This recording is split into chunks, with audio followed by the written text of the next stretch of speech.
Wow. Shalom. Shalom.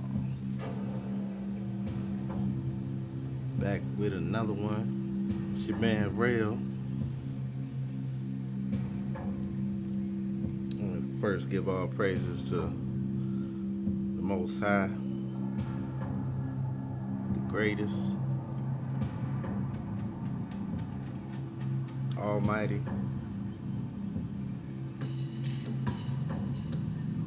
Hawa. Putting this on my mind. Because a few days ago, my son, he went out with his grandpa and they went fishing.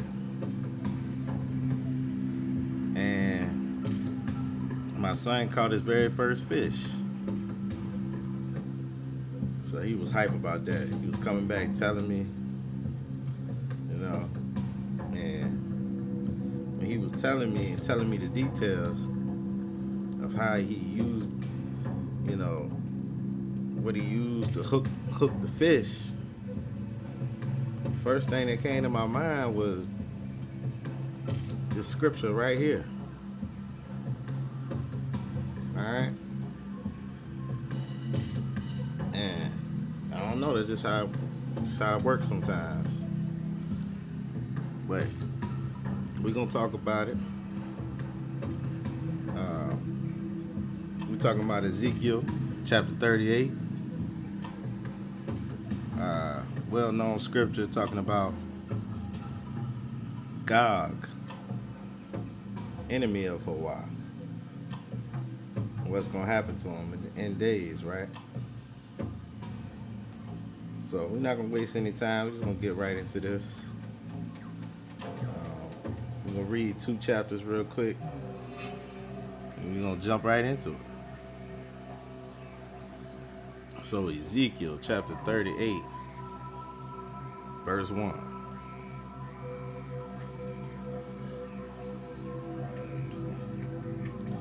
And the word of Hawa came unto me, saying, Son of Adam, set your face against Gog, the land of Magog, the chief prince of Meshech and Tubal, and prophesy against him, and say, Thus says Hawa, Behold, I am against you, O God, the chief prince of Meshech and Tubal, and I will turn you back and put hooks into your jaws, and I will bring you forth, and all your army, horses and horsemen, all of them clothed with all sorts of armor, even a great company with bucklers and shields, all of them handling swords.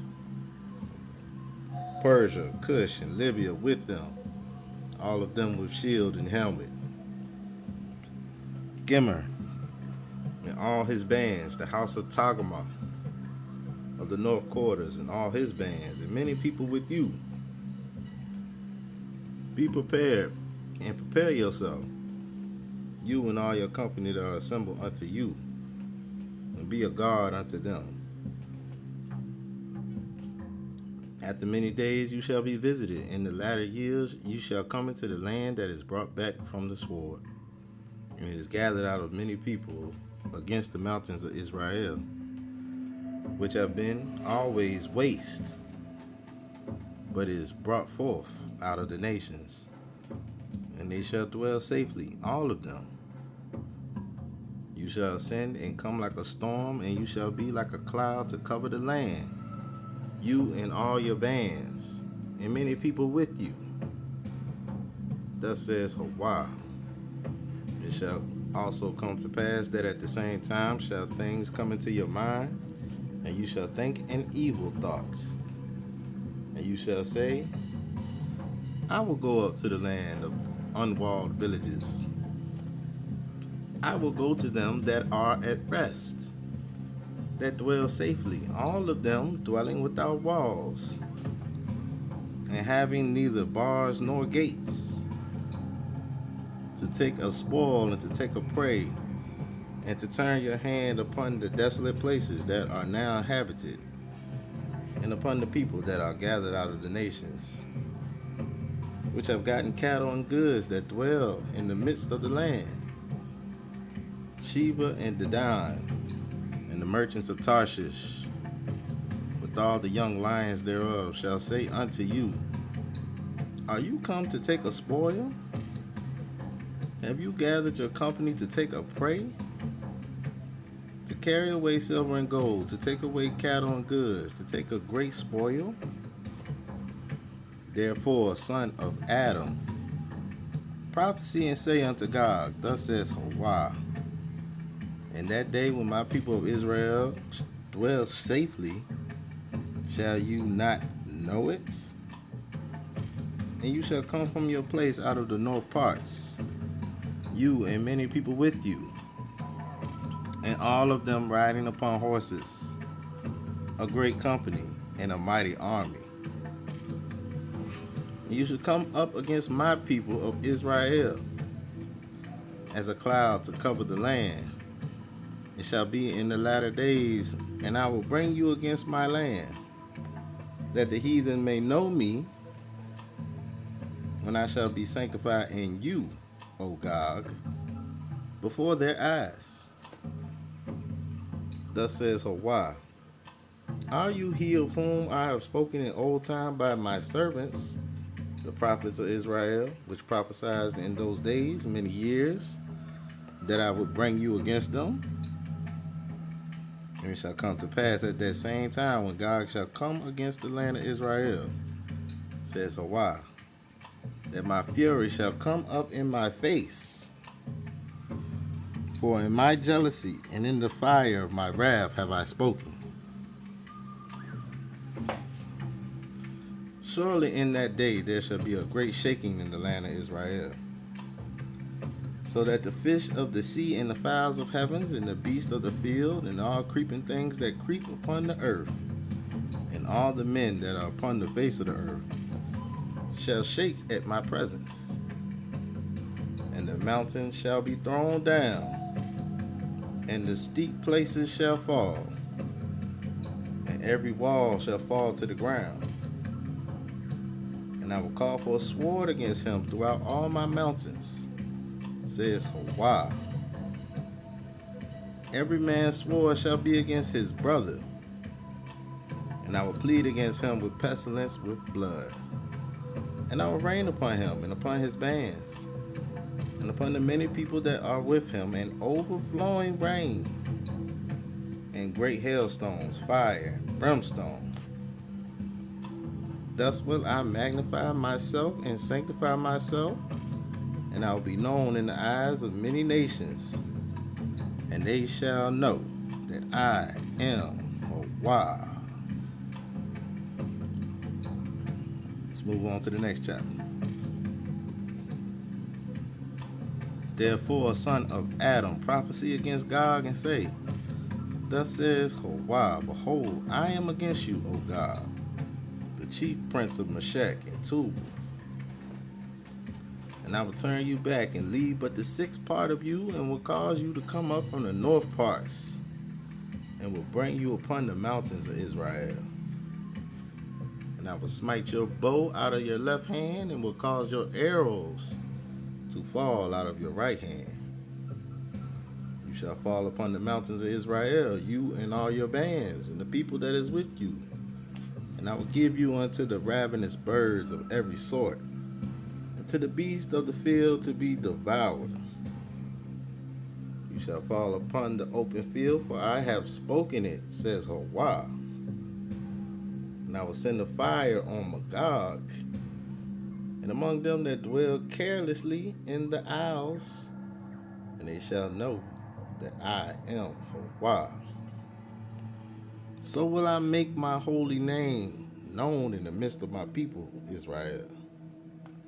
And I will not let them pollute my holy name anymore. And the heathen shall know that I am Yahweh, the Holy One in Israel. Behold, it is come, and it is done, says Yahweh, This is the day whereof I have spoken. And they that dwell in the cities of Israel shall go forth and shall set on fire and burn the weapons, both the shields and the bucklers, the bows and the arrows, and the handstaves and the spears.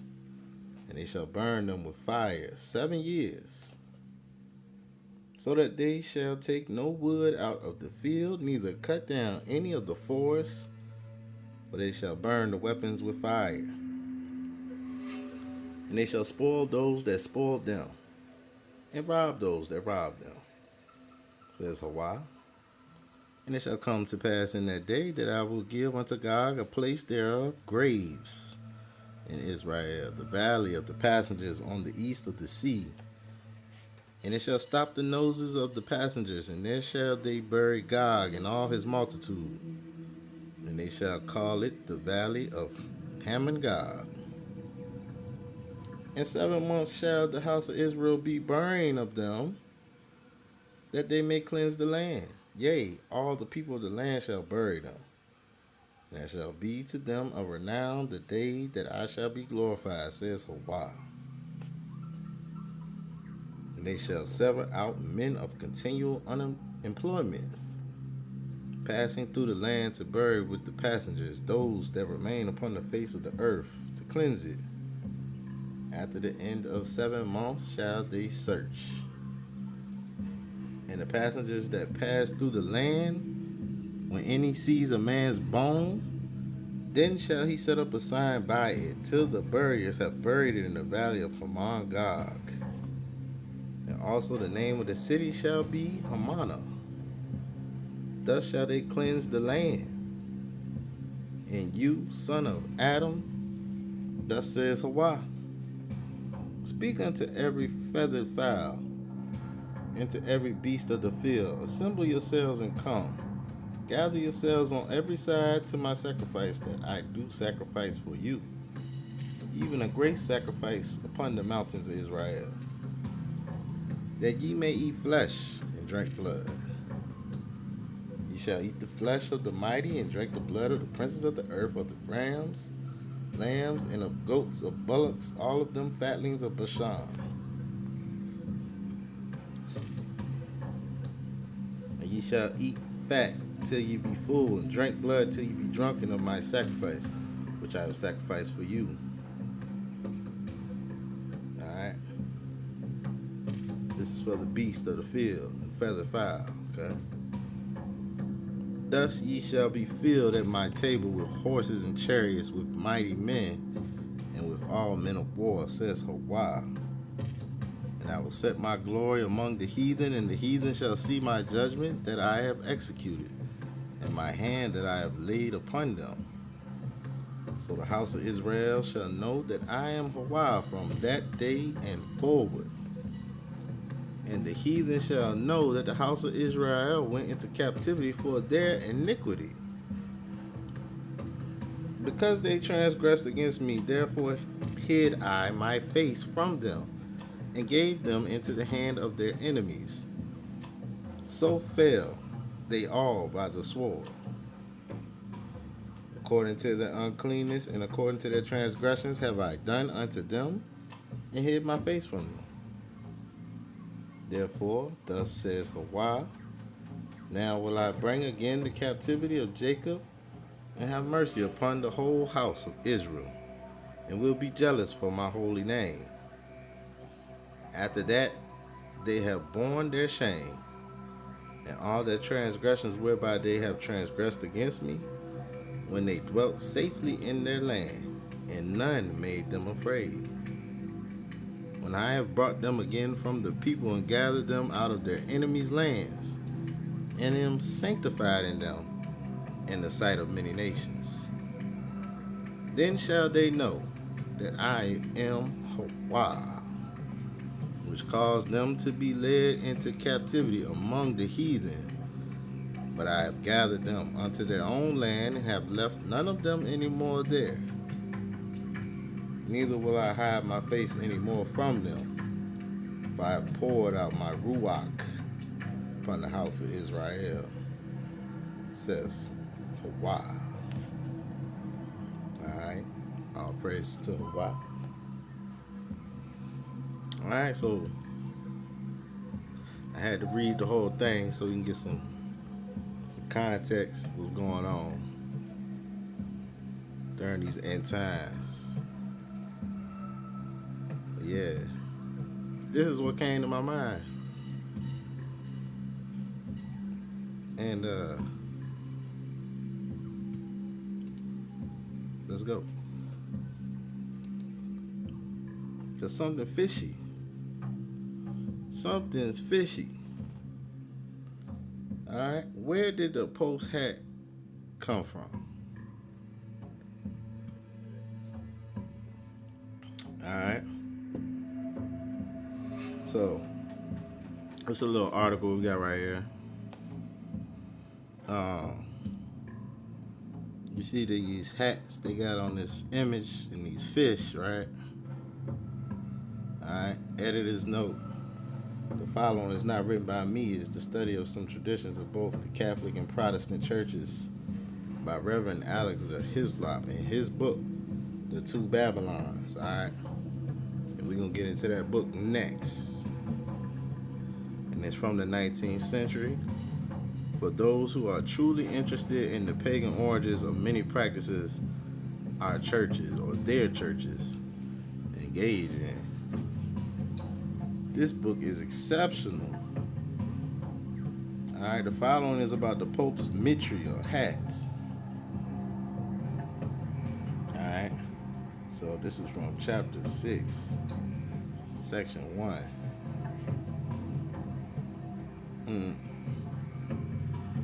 Now, there's some hijacking this book because, you know, they be talking about New Testament in their fake Messiah. Alright, we're going to skip past that part. We're going to go to the Church of Rome at its first planting had the divinely bestowed gift of a scriptural ministry and government, and then its faith was spoken of throughout the whole world. Its works of righteousness were both rich and abundant. But in an evil hour, the Babylonian elements was admitted into its ministry, and thenceforth that which had been intended as a blessing was converted into a curse. Since then, instead of sanctifying men, it has only been the means of demoralizing them and making them twofold more the children of hell than they would have been had they been left simply to themselves. Alright, very early indeed did the Bishop of Rome show a proud and ambitious spirit, but for the first 3 centuries, their claim for superior honor was founded simply on the dignity of their see, as being that of the imperial city, the capital of the Roman world. Alright. When, however, the seat of empire was removed to the east, and Constantinople threatened to eclipse Rome, some new ground for maintaining the dignity of the Bishop of Rome must be sought. Alright.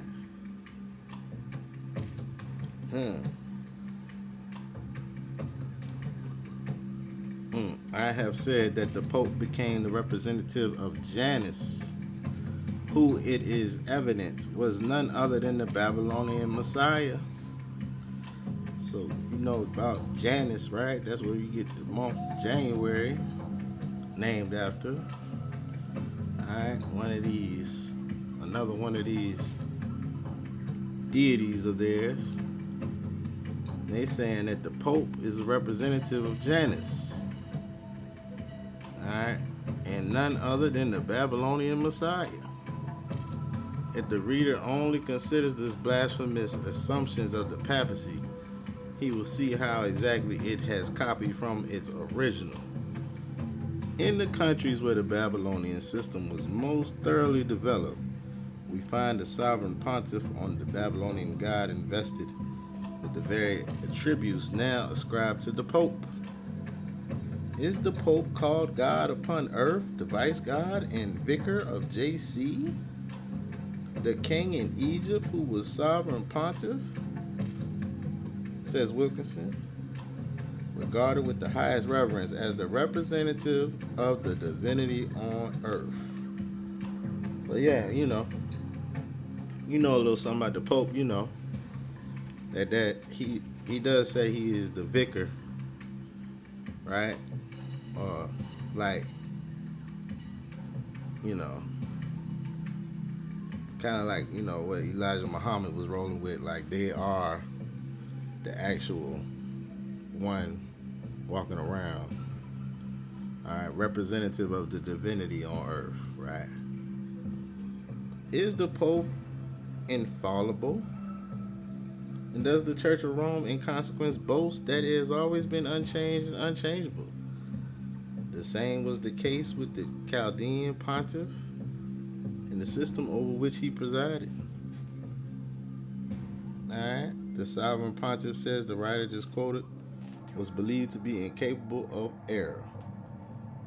And in consequence, there was the greatest respect for the sanctity of old edicts, and hence, no doubt, also the origin of the custom that the laws of the Medes and Persians could not be altered.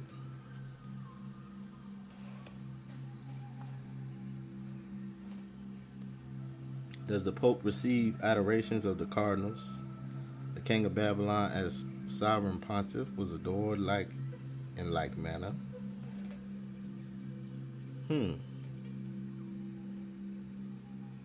Alright. This is just intro, y'all. We gonna get into it. So yeah, he continues to keep going in on the Pope. Alright. Are kings and ambassadors required to kiss the Pope's slipper? This too is copied from the same pattern for, says Professor Gaussen, quoting Strabo and Herodotus, the kings of Chaldea wore on their feet slippers, which the kings they conquered used to kiss. In kind is the Pope addressed by the title of Your Holiness. So also was the pagan pontiff on Rome. The title seems to have been common to all pontiffs.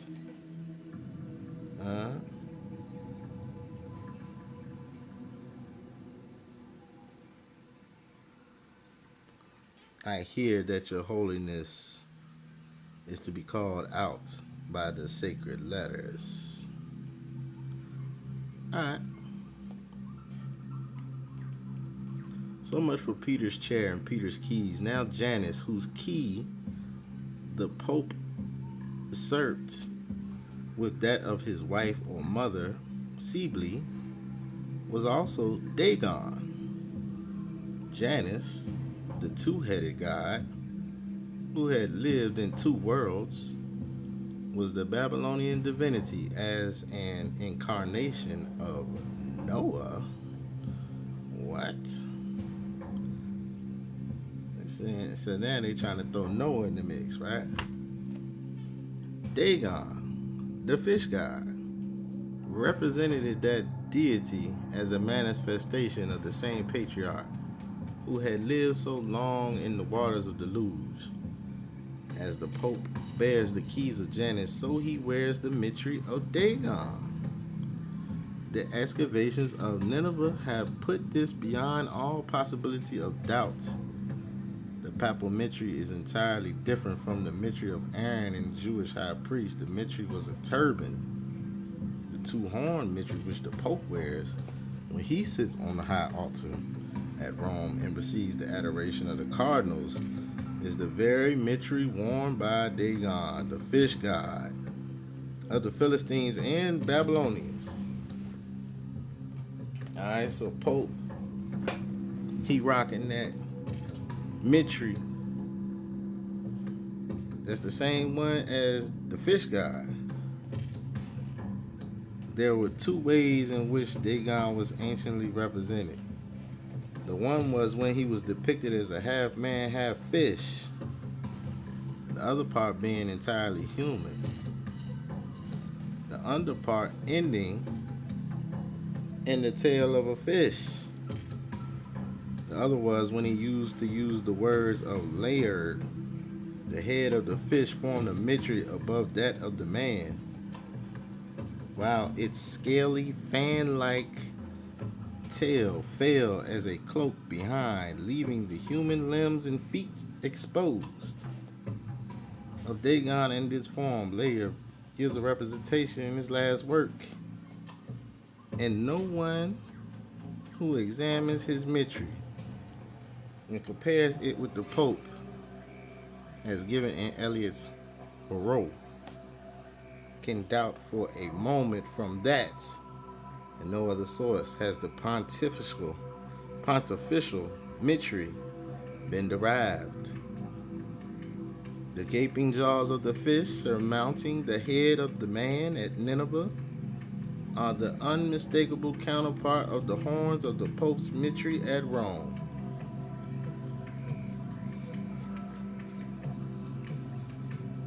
Thus was it in the East at least 500 years before the Christian era. The same seems to have been the case also in Egypt. For Wilkinson, speaking of a fish of species of Silurus, says that one of the genie of the Egyptian pantheon appears under a human form with the head of this fish. In the West, at a later period, we have evidence that the pagans had detached the fish head mystery from the body of the fish and used that mystery alone to adorn the head of the great mediatorial god. For on several Maltese pagan coins, that god, with the well-known attributes of Osiris, is represented with nothing of the fish save the mystery on his head, very nearly in the same form as the mystery of the Pope or of a papal bishop at this day. Even in China, the same practice of wearing the fish head mystery had evidently once prevailed. For the very first counterpart of the papal mystery, as worn by the Chinese emperor, has subsisted to modern times, it is known. Ask a well-read author of the present day. Alright?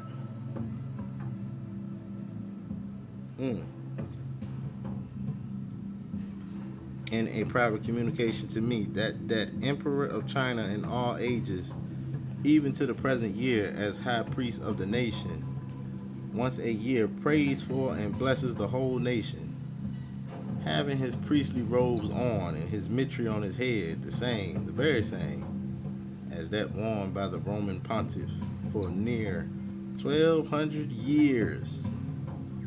I ain't been wearing it for 1,200 years. Such is the fact. In proof of this statement, the accompanying figure of the imperial mitre is produced, which is the very facsimile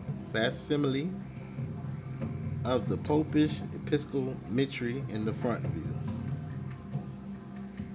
Alright. This is a little article breaking it down, man. Alright, you see him walking around with the fish on, right? Okay.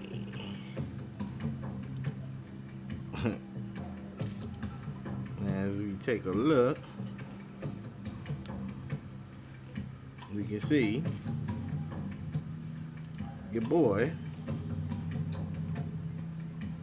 alright, your man's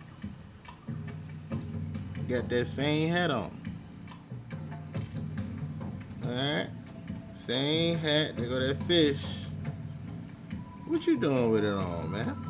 And what's up with this fake baby? I guess he's doing some type of ritual. But yes. Alright.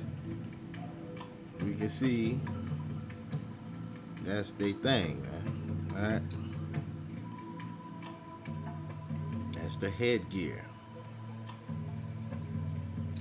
Alright. Same thing. Alright.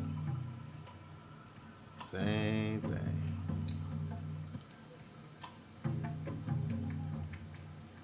Why the fish god? That's the question. Why the fish god? All right. So yeah. All right. You see it goes on and on. Okay. But yeah, that's your man's. Now they was talking about this book in that article. We're gonna get a little bit of this book.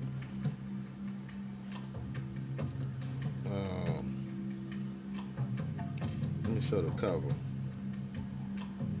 Alright, this book is called The Two Babylons by Alexander Hislop. He was a reverend. Alright, this was first published as a pamphlet in 1853. The two Babylons, or the papal worship, proved to be the worship of Nimrod and his wife. Okay? Right. We can get a little bit. I ain't gonna do too much with it, but we can get a little bit. Let me see. Oh yeah.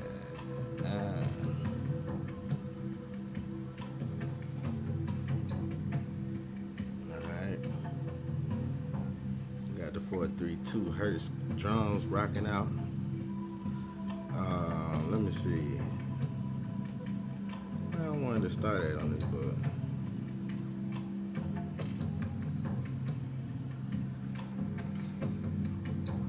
Oh, here we go. Okay. The Beast from the Sea, Section 2. Now, keep in mind that the author, he on that hijack too. All right, he on that hijack train too. Does he believe in the New Testament and all that?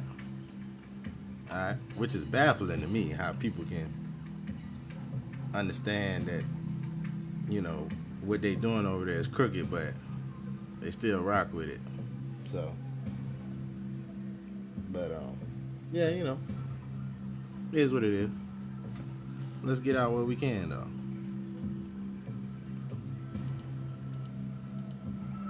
Alright. So,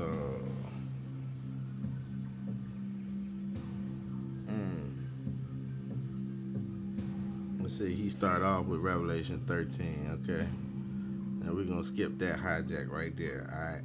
We know that's plagiarism hijack. Alright. We're gonna start. Okay.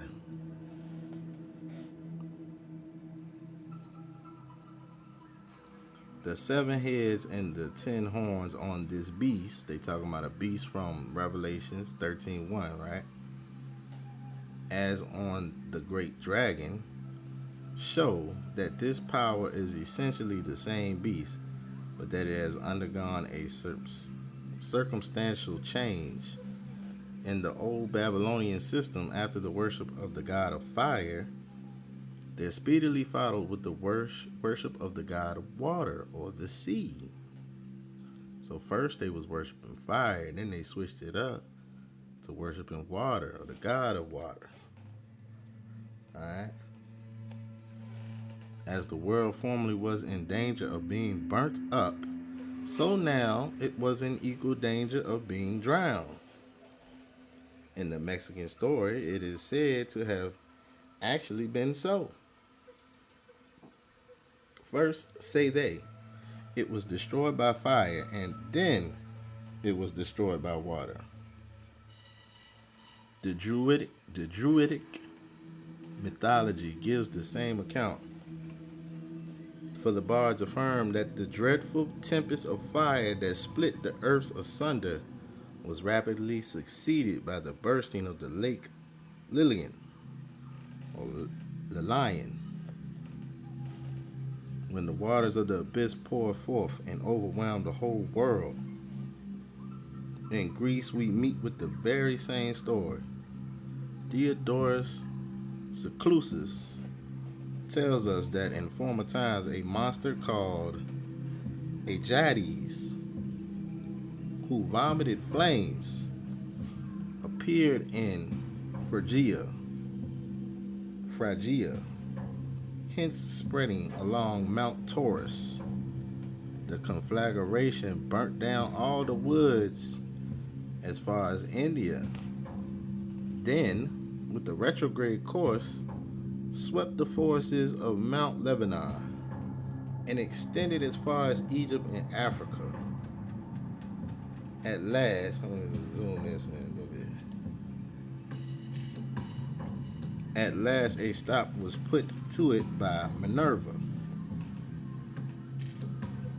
The Phrygians remembered well this conflagration and the flood which followed it. Ovid, too, has a clear allusion to the same fact of the fire worship being speedily followed by the worship of water. In his fable of the transformation of Cycnus, he represents King Cycnus, an attached friend of Phaethon, or Phaethon, and consequently of fire worship, as, after his friend's death, hating the fire, and taking to the contrary element, that of water, through fear, and so being transformed into a swan. In India, the great deluge, which occupies so conspicuous a place in its mythology, evidently has the same symbolical meaning. Although the story of Noah is mixed up with it. See, they mixed up the story of Noah with this, man. For it was during that deluge that the lost Vedas, or sacred books, were recovered. By means of the great God, under the form of a fish, the loss of the Vedas had evidently taken place at the very time of terrible disaster to the gods, when, according to the Purans, a great enemy of these gods called Durgu abolished all religions, ceremonies. The Brahmins, through fear, forsook the reading of the Veda. Fire lost its energy, and the terrified stars retired from sight.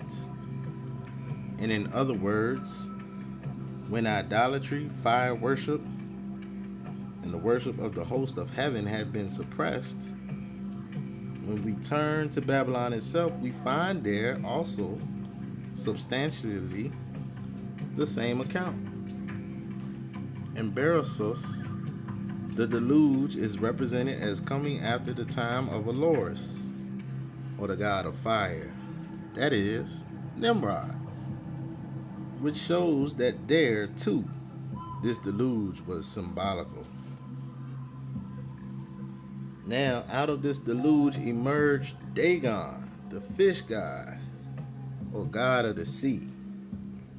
The origin of the worship of Dagon, as shown by Berosus, was founded upon a legend that at a remote period of the past, when men were sunk in barbarism, there came up a beast called Oannes. How you say that? Oannes? From the Red Sea, or Persian Gulf. Half man, half fish, that civilized the Babylonians. So this half man, half fish, right?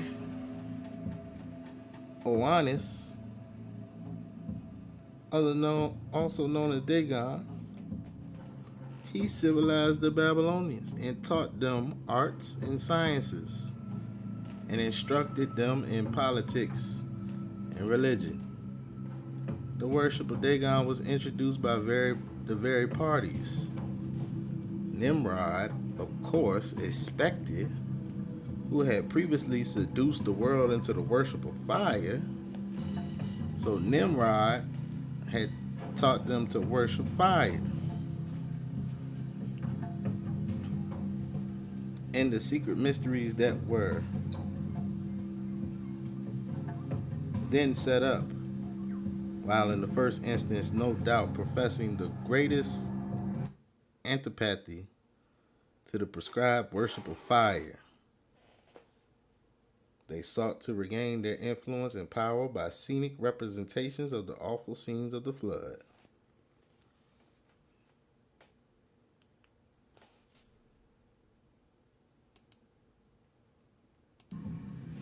Alright, I'm back. Whole time phone was dying, I didn't even know it. Be back. Alright, let me run that sentence back.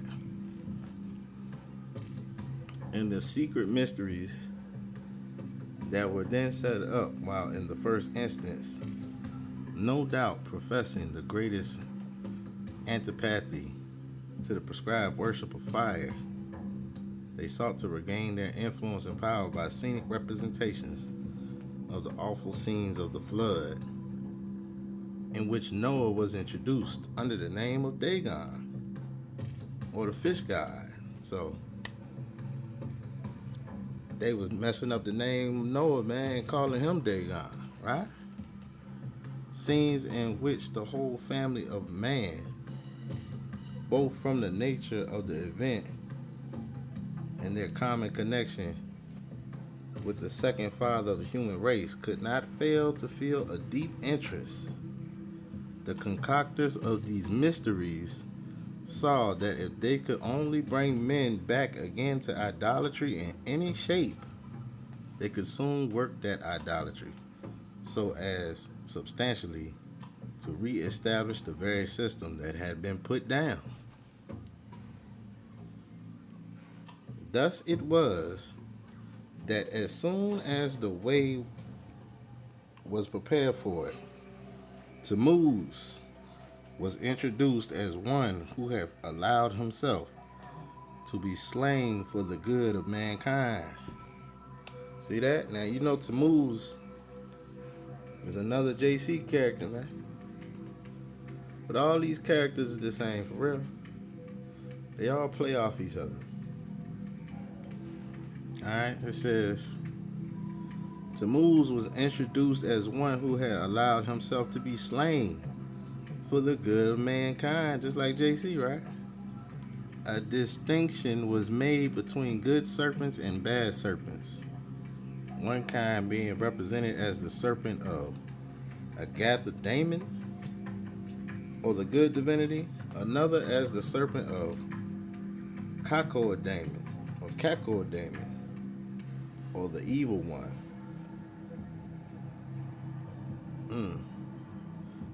In Egypt, the Uraeus, or the Cerastes, was the good serpent. The Apophis, the evil one. Alright? That was in Egypt. It was easy then to lead men on by degree to believe that, in spite of all appearances to the contrary, Tammuz, instead of being the patron of serpent worship in an evil sense, was in reality the grand enemy of the Apophis, or great malignant serpent that envied the happiness of mankind, and that in fact he was the very seed of the woman who was destined to bruise the serpent's head. See that? This is the same thing they doing today, man. They trying to play it like JC is against Satan, and they're making it JC versus Satan today, right? Painting him in the good light. Ain't nothing changed, man. It's the same thing. By means of this metempsychosis, it was just as easy to identify Nimrod and Noah, and to make it appear that the great patriarch, in the person of this his favored descendant, had graciously condescended to become incarnate anew as Dagon, that he might bring mankind back again to the blessings they had lost when Nimrod was slain. Certain it is that Dagon was worshipped in the Chaldean mysteries, wherever they were established in a character that represented both the one and the other. In the previous system, the grand mode of purification had been by fire. Now, it was by water that men were to be purified. Then began the doctrine of baptismal regeneration, connected, as we have seen, with the passing of Noah through the waters of the flood. Then began the reverence for holy wells, holy lakes, holy rivers, which is to be found wherever these exist on the earth, which is not only to be traced among the Parsis, who along with the worship of fire, worship also Zoroastrian or Caspian Sea, and among the Hindus, who worship the purifying waters of the Ganges, and who counted the grand passport to heaven, to leave their dying relatives to be smothered in its stream, but which is seen in full force at this day in Popish Ireland, and the universal reverence for holy wells, and the annual pilgrimages to Loch Derg to wash away sin in its blessed waters, and which manifestly lingers also among ourselves in the popular superstition about witches, which shines out in the well-known line of Burns. So yeah, man. They talking about Ireland, man. Shout out to Kurt Mayo, man. He told you that Ireland is the land of the Chaldees, right? Land of land, right? And at one point it was connected just like there was no Bering Strait back then. There was also a connection to Ireland, and you can walk right over there to Europe, man. Alright, a running stream they darna cross. So much for the worship of water. Along with the water worship, however, the old worship of fire was soon incorporated again in the mysteries. Both modes of purification were conjoined. Though water baptism was held to regenerate, yet purification by fire was still held to be indispensable. In long ages after baptismal regeneration had been established, the children were still made to pass through the fire to Moli. Alright? This double purification, both by fire and water, was practiced in Mexico among the followers of Wodan. This double purification was also commonly practiced among the old pagan Romans, and in course of time also almost everywhere throughout the pagan world. Both the fire worship and the serpent worship of Nimrod, which had been put down, was reestablished in a new form, with all its old and many additional abominations besides. So there you go, man. They ain't doing nothing but recycling these same things they used to worship back then, man. They just recycle it, rename it, rebrand it. The name Tammuz, also applied to Nimrod or Osiris, was equivalent to Oloris, or the god of fire, and seems to have been given to him as the great purifier by fire. Tammuz is derived from tam, to make perfect, and muz, fire, and signifies fire the perfecter, or the perfecting fire. To this meaning of the name, as well as the character of Nimrod as the father of the gods, Zoroastrian verse alludes when it says, all things are the progeny of one fire.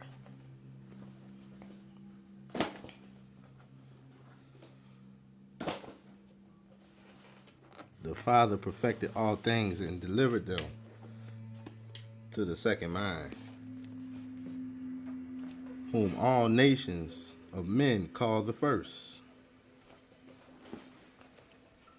Corey's fragments. Here, fire is declared to be the father of all, for all things are said to be its progeny, and it is also called the perfecter of all things. The second mind is evidently the child who displaced Nimrod's image as an object of worship. But yet, the agency of Nimrod as the first of the gods and the fire god was held indispensable for perfecting men, and hence, too, no doubt, the necessity of the fire of the purgatory to perfect men's souls at last, and to purge away all sins that they have carried with them into the unseen world. Ovid. This is from Ovid Fasti. It was not a little interesting to me after being led by a strict induction from circumstantial evidence to the conclusion that the purgation by fire was derived from the fire worship of Adon or Tammuz, and that by water had reference to Noah's floods, to find an express statement in Ovid that such was the actual belief at Rome in his day. After mentioning in the passage to which the above citation refers various fanciful reasons for the twofold purgation by fire and water, he concludes thus: "For my part, I do not believe them.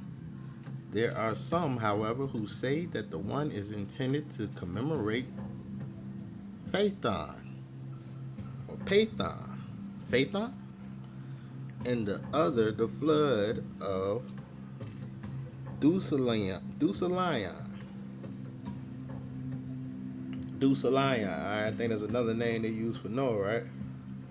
They call him Deucalion.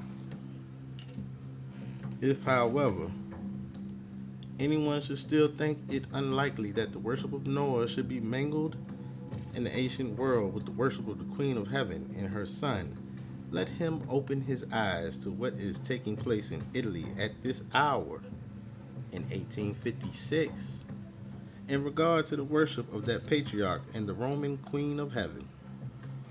The following, kindly sent me by Lord John Scott as confirmatory of the views propounded in these pages, appeared in the Morning Herald, October 26, 1855. An Archbishop's prayer to the Patriarch Noah, Popery in Turin. So that was the headline. They was praying to Noah, man. Alright? And people would worship anything. For several consecutive years, the vintage has been almost entirely destroyed in Tuscany in consequence of the prevalent disease. The Archbishop of Florence has conceived the idea of arresting this plague by directing prayers to be offered not to God, but to the patriarch Noah. And he has just published a collection containing 8 forms of supplication addressed to this distinguished personage of the ancient covenant. Most holy patriarch Noah is the language of one of these prayers. Who didst employ thyself in thy long career in cultivating the vine and gratifying the human race with that precious beverage which allays the thirst, restores the strength, and enlivens the spirits of us all. Deign to regard our vines, which, following thine example, we have cultivated hitherto.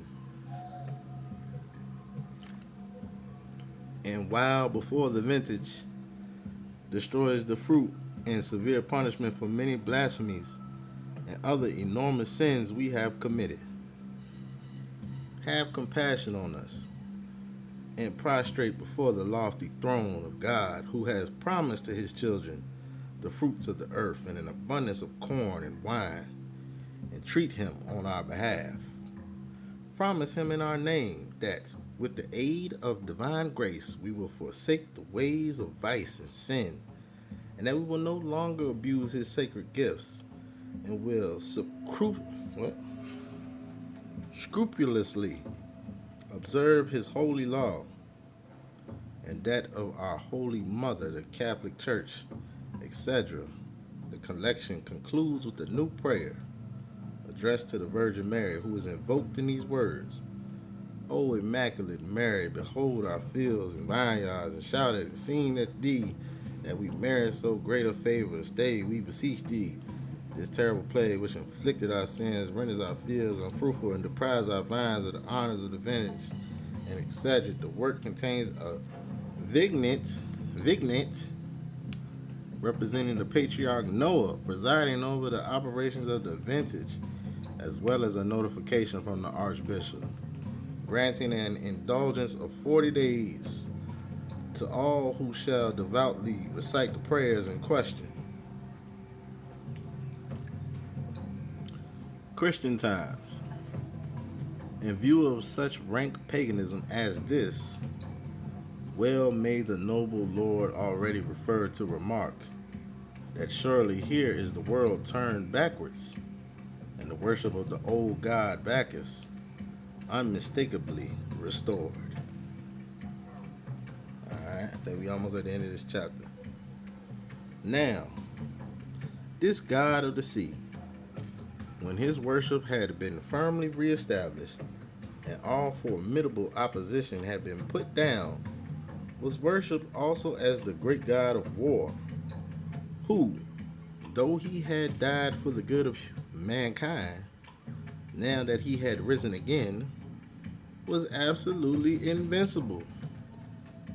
In memory of this new incarnation, the 25th of December, otherwise Christmas Day, was, as we have already seen, celebrated in pagan Rome as Natalis Solis Invicti, the birthday of the unconquered sun, S-U-N, right? We have equally seen that the very name of the Roman god of war is just the name of Nimrod. For Mars and Mavers, the two well-known names of the Roman war god, are evidently just the Roman forms of the Chaldee Mar, or Maver, the rebel, right? Nimrod, the first rebel, right? Thus terrible and invincible was Nimrod when he reappeared as Dagon. So Nimrod came back as Dagon, they said. The beast from the sea. If the reader looks at what is said in Revelation 13:3, see, here they go again, right? He will see precisely the same thing. And I saw on one of his heads that it was wounded unto death, and his deadly wound was healed. And all the world wondered after the beast, and they worshipped the dragon, which gave power unto the beast. And they worshipped the beast, saying, Who is like unto the beast? Who is able to make war with him? Such, in all respects, is the analogy between the language of the prophecy and the ancient Babylonian type. Do we find then anything corresponding to this in the religious history of the Roman Empire after the fall of the old paganism of that empire? Exactly in every respect. No sooner was paganism legally abolished, the eternal fire of Vesta extinguished, and the old serpent cast down from the seat of power, where so long he had sat secure. Then he tried the most vigorous means to regain his influence and authority. Finding that persecution of Christianity, as such, in the meantime, would not do to destroy the church symbolized by the sun-clothed woman, he made another attack. Alright, back to Revelations again. And the serpent cast out of his mouth a flood of water after the woman, that he might cause her to be carried away of the flood. The The symbol here is certainly very remarkable. If this was the dragon of fire, it might have been expected that it would have been represented. According to popular myths, as vomiting fire after the woman. But it is not so. It was a flood of water that he cast out of his mouth. What could this mean? As the water came out of the mouth of the dragon, that must mean doctrine, and of course, false doctrine. But is there nothing more specific than this? A single glance at the old Babylonian type will show that the water cast out of the mouth of the serpent must be the water of the baptismal regeneration. Now it was precisely at this time, when the old paganism was suppressed, that the doctrine of regenerating men by baptism, which had been working in the Christian church before, threatened to spread like a deluge over the face of the Roman Empire. From about AD 360 to the time of Emperor Justinian, about 550, we have evidence both of the promulgation of this doctrine and also the deep hold it came at least to take of professing Christians. It was then precisely that our Lord JC began to be popularly called Ichthys. That is the fish. Oh, here we go.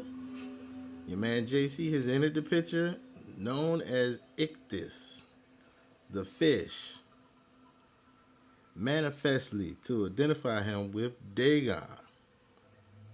At the end of the 4th century, and from that time forward, it was taught that he who had been washed into the baptismal font was thereby born again and made pure as the virgin snow. This flood issued not merely from the mouth of Satan, the old serpent, but from the mouth of him who came to be recognized as the pagans of Rome as the visible head of the old Roman paganism.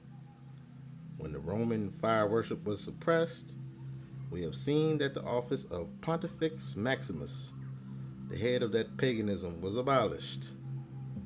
That was the wounding unto death of the head of the fiery dragon. But scarcely had that head received its deadly wound when it began to be healed again. Within a few years after the pagan title of Pontifex had been abolished, it was revived, and that by the very emperor that had abolished it, and it was bestowed, with all the pagan associations clustering around it, upon the Bishop of Rome, who, from that time forward, became the grand agent in pouring over professing Christendom. First, the ruinous doctrine of baptismal regeneration, then all other doctrines of paganism derived from ancient Babylon.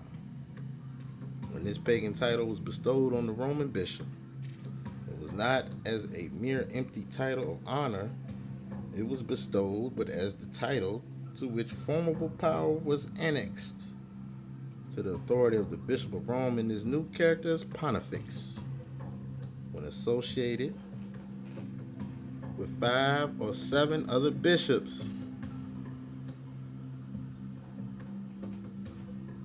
Alright.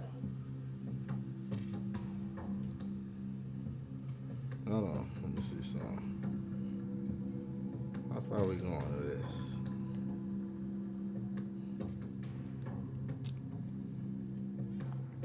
I don't think I'm gonna get all this. Alright, I do wanna get to let me see.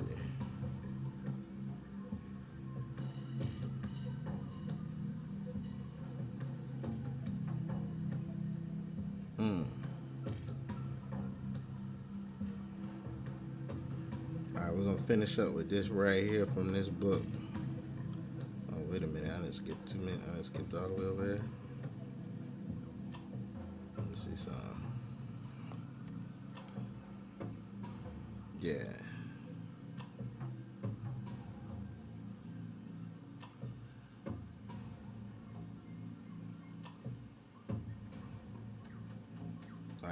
I'm gonna finish with this right here.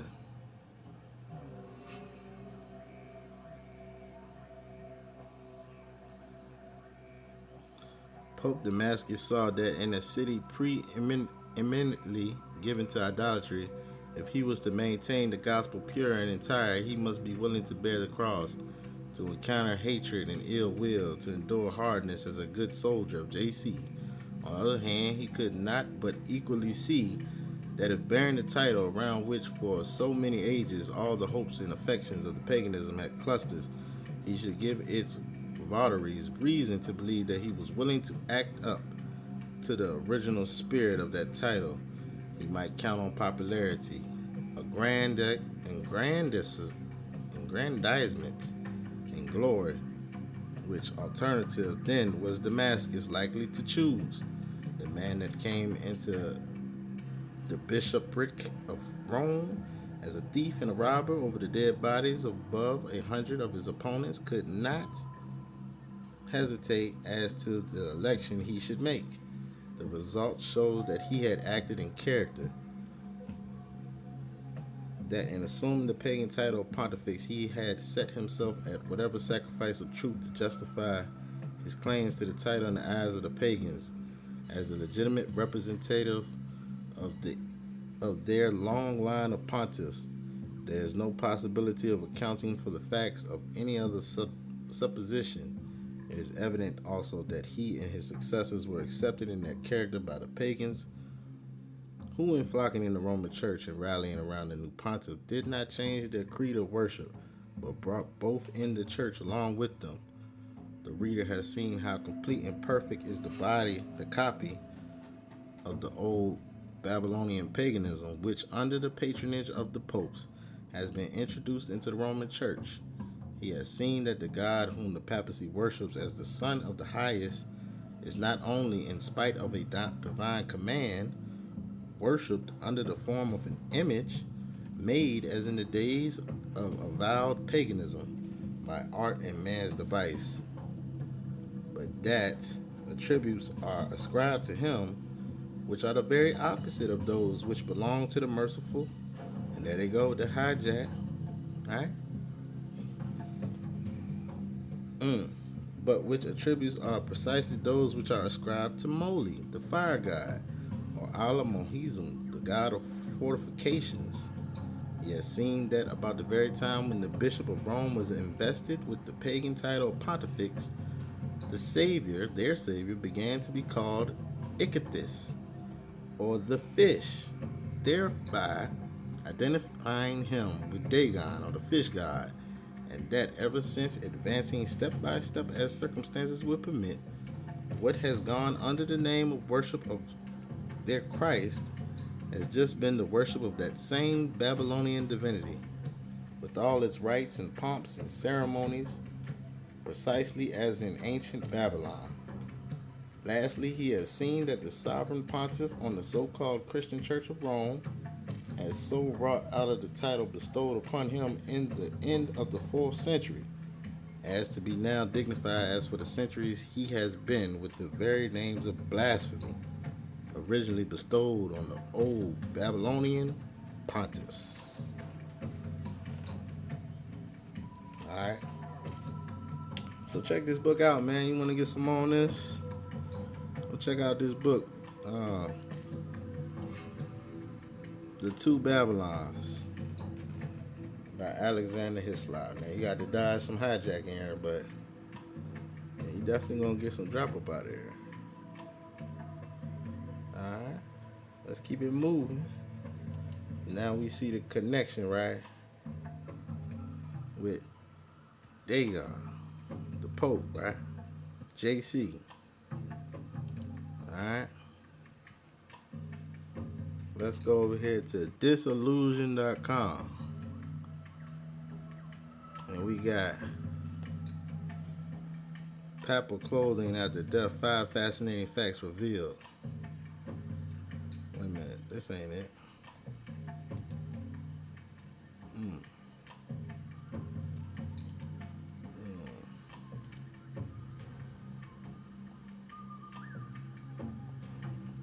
I had another site up on here. I guess it. Hmm. 5 fascinating facts about this. Okay.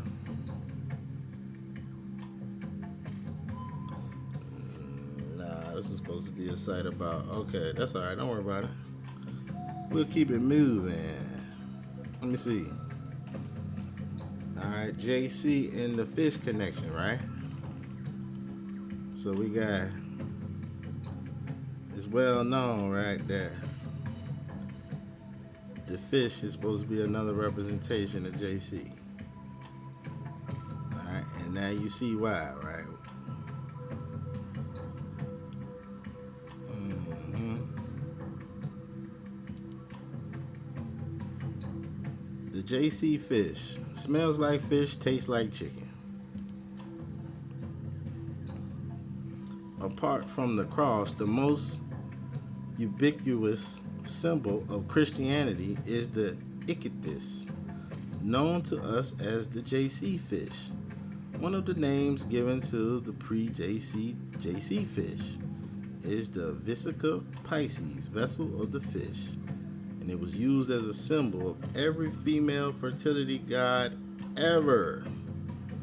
Alright, this was used as a symbol of every female fertility god ever. Ever. From Artagatis, the Syrian fertility goddess, Aphrodite, Venus, the goddess of love and sex, to the pagan Great Mother goddess, where it is symbolized her life-giving vulva. Alright? So, a lot of people like to put these on as bumper stickers or get them on their cars and whatnot. And getting it tatted on them. Getting it tatted up, huh? Oh yeah, here go the ichthys. Alright, it's telling you this is Eosus is the real name, right? Alright, so each thing on here means something. Okay. Cute. Now,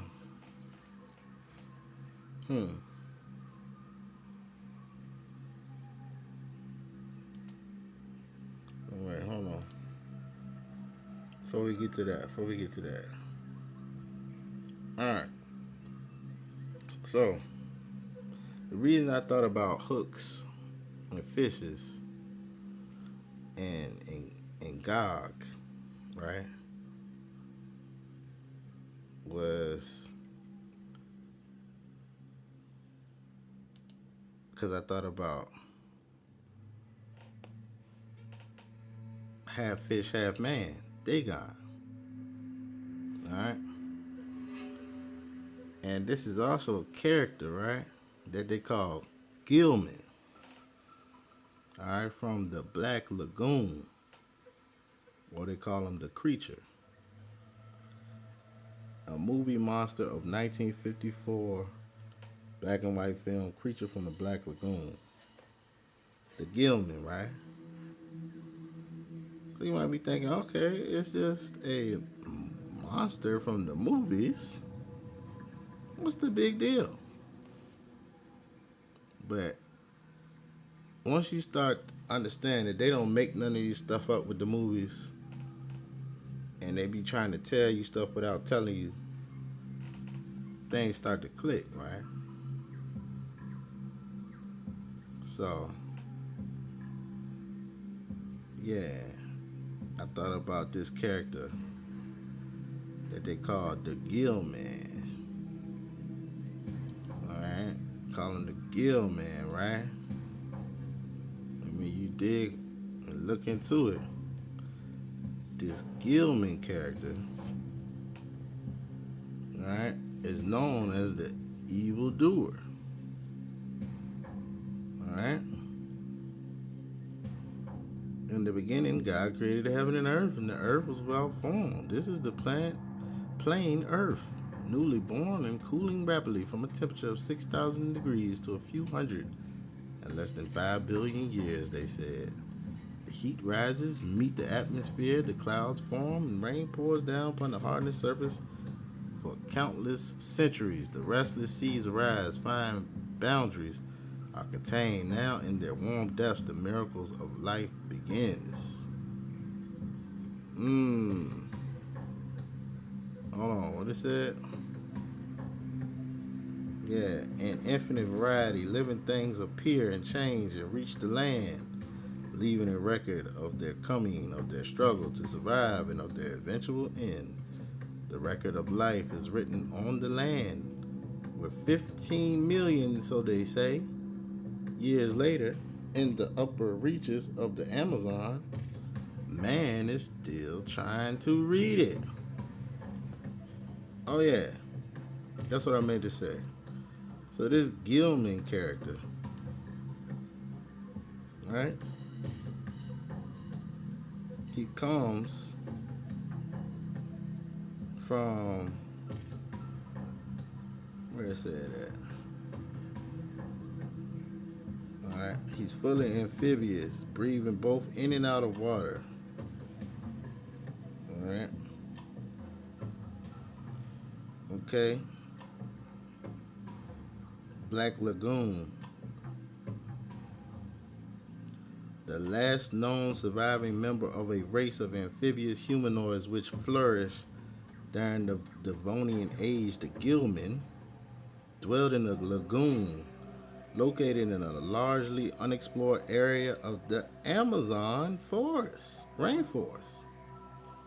Right? Amazon rainforest. That's where they got them at. Now that's interesting. Because when I go back to this map, now we can go to the map. Right? I remember seeing something over there about the Amazon. Now this is the 1587 Urbano Monte map, right? Let's zoom in on the Amazon for a second. Okay. Le Amazon. Right? This is the Amazon area. Now what do we have here? Huh? Who's this guy? With the claws on his hands. Alright? Looking like a giant coming out of the water, right? Who is this dude? Alright, he looked like a wild man. Half man, half monster. Coming up out the water. Alright, now check out what's right next to him. Okay? Right next to this guy. And here, look, they got a mermaid siren right here. Alright, so there's a siren right here. But right next to him, you got Filippo Max. Filippo Max. So they say. Now, I couldn't read this. Alright?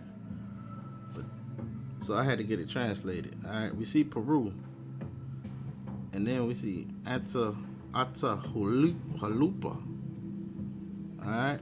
Now I went ahead and did the hard work for you. I took this and I got it translated by none other than ChatGPT. ChatGPT is good for a few things, you know. Alright, we got the translation right here. Translation of the banner text. Alright, what we just saw right here, right? It's in Italian. It says, when that new world was subject to me and to the ancient demon, it was sorrowful. Now that it is yours, it shall be very joyful. Alright? And then the text that's above it, right? Says, here speaks Atahualpa, king of Peru, reigning as in the following annal or year. So, Atahualpa said this. Alright, he said the new world was subject to me. Now we know it's not the new world. Alright, and we know that they've hijacked that this map is not, it's got hijack on it too. Because it's the old world, not the new world. But was he giving over the land? Alright, Atahualpa?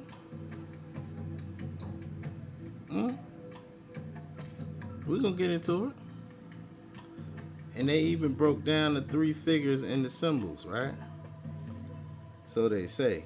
Alright, they said the middle figure is seated Philip II of Spain, holding a scepter and an orb. Right? Back to the figure.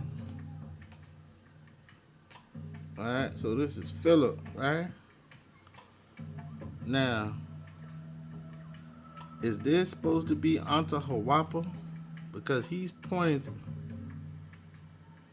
alright, this is supposed to be what he said. Alright, he said it was sorrowful. And then he said it was a demon. Well, is this the demon that they're talking about? We just investigating. That's all. Alright. Now we know if this was Atahualpa, he was a melanated man. Alright? Because we got that. Let me see. Where is that? Right here.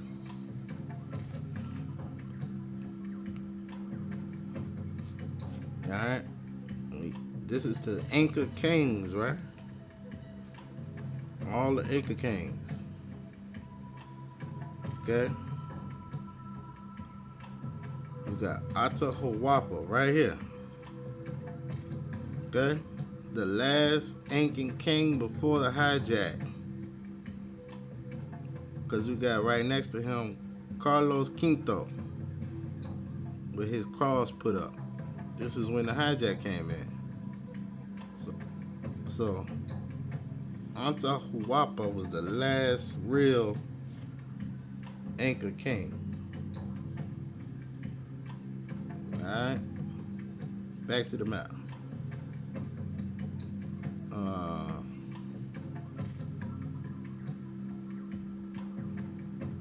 Matter of fact, hold on. Where was that?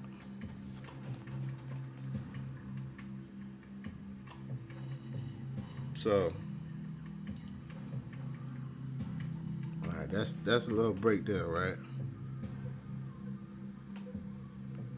All right, so he was saying, here speaks Atahualpa, king of Peru, reigning as in the following annual year.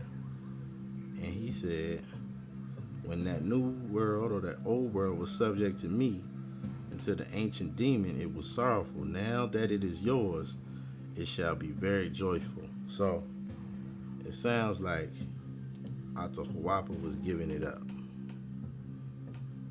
Alright? Unfortunately. Alright? I don't think this image is right. Because, see, it got Peru right here. So this is Atahualpa. But they got him looking wrong, man. Alright? He giving up the land. See, he got his bow and arrow. Alright. Is that what he got on his head? It look like a crown.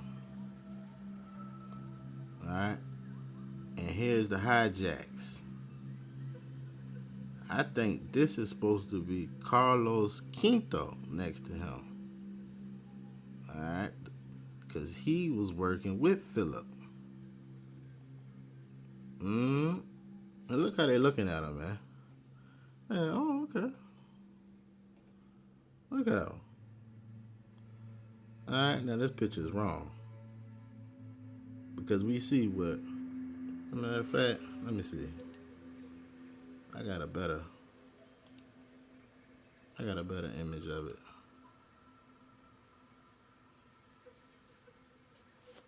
We see what Atahualpa was looking like, man. All right, this is a better version of it. Yeah, here you go. All right, that's Atahualpa right there, man. And right next to him is Carlos Quinto. Okay. All right. Mm-hmm. Holy Roman Emperor Carlos Quinto. Holy Roman. All right, this is from the Larco Museum in Peru, depicting the Inca emperors. This panel shows the last 7 Inca emperors. So these are the last 7 of the Inca emperors. All right. Now, let's keep going. So remember, he said, when it was subject to me and that demon, that's what he said, it was sorrowful. But now that you have the land, it will be joyful. Why would he say that, man? Why would he say that? All right, you see, Demone? That's what he said right here. Atahualpa. Who's supposed to be this dude. Why would he say that, man? Now, we got a little book about it. Let me see.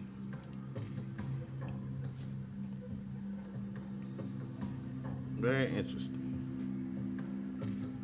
We got a book from an eyewitness. All right. What book is this? Let me see.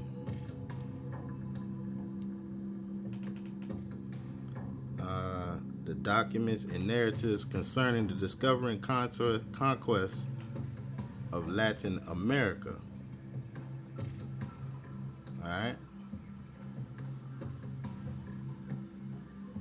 And let me see. Can I get the? Okay. Yeah. This is number 4, volume 1. By Pedro Pizarro. Relation of the discovery and conquest of the kingdoms of Peru. Alright. So, I forgot when this was actually written, but it was published in the early 1900s. Alright. Translated into English. Alright, but that's not when it was written. But we're gonna get a little something out of this book. Alright. Cause it tell you about Atahualpa. Okay. Alright. Let's start right here. Let's get it right here, man.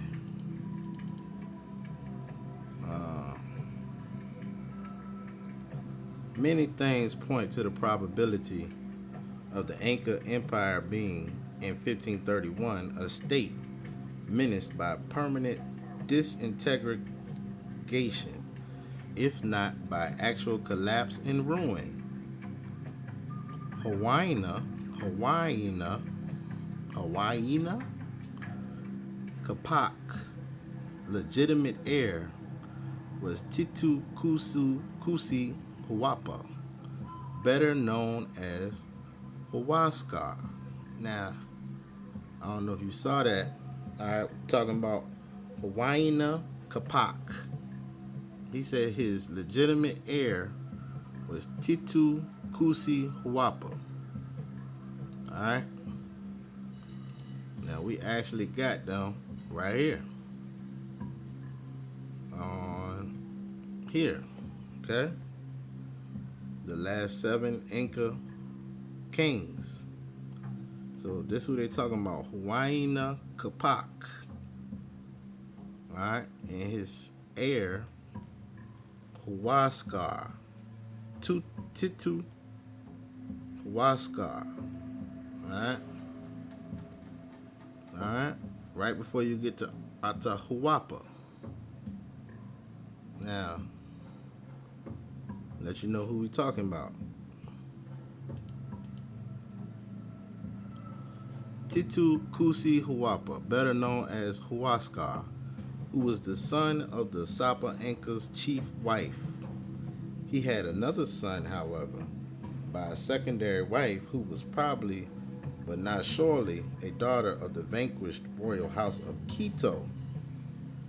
This son, Atahualpa, who we just talked about, right? He was giving up the land, right?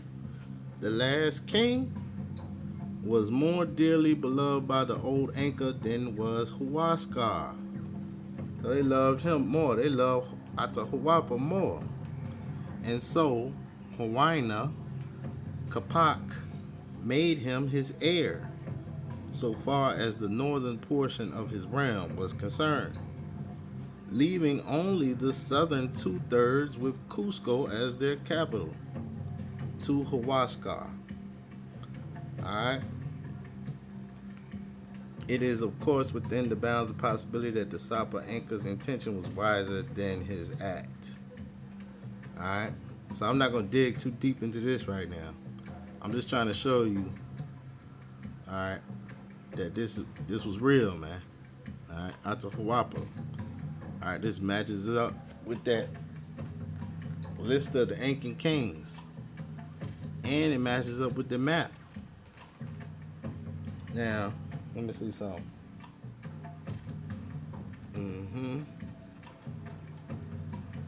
Alright, hold on. Let's keep reading this. Alright.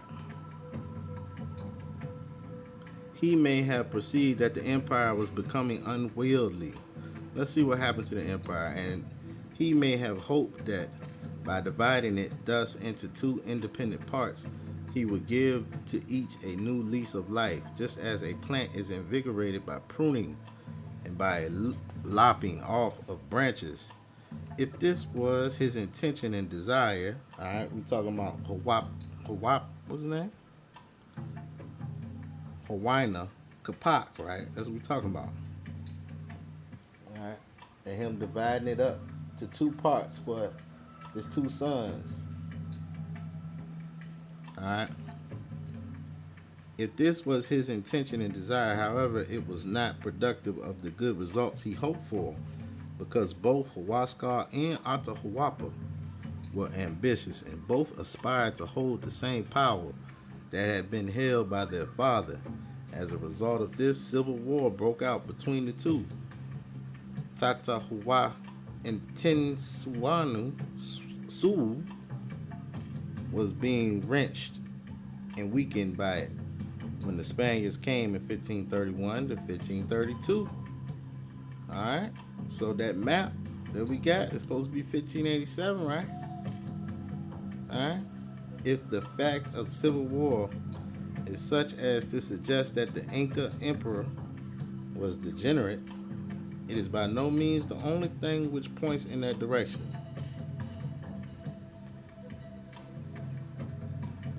Being humbly enough, the Incas had gradually increased their prestige and power. The earlier sovereigns of the dynasty had married the daughters of the neighboring Senchis, with whom they sought alliance. Alright, so we just getting some backdrop right now. So see what's going on. As time went on, however, they developed a dynastic haughtiness, a quaint tribal snobbiness, which caused them to hold themselves aloof from and vastly superior to even the highest of their vassals. Incestuous marriages resulted from this tendency, the earliest being that of Viracocha with his sister, Mama Rantakaya. Perhaps this custom, combining with the bad example set by the morally nasty people of some parts of the coast, was the cause of a real physical degeneracy on the part of the later Incas. At all events, we know that Huayna Capac was a sick man, and it it is by no means impossible that his ailment was syphilis or some kindred disease. He could have had syphilis, they said.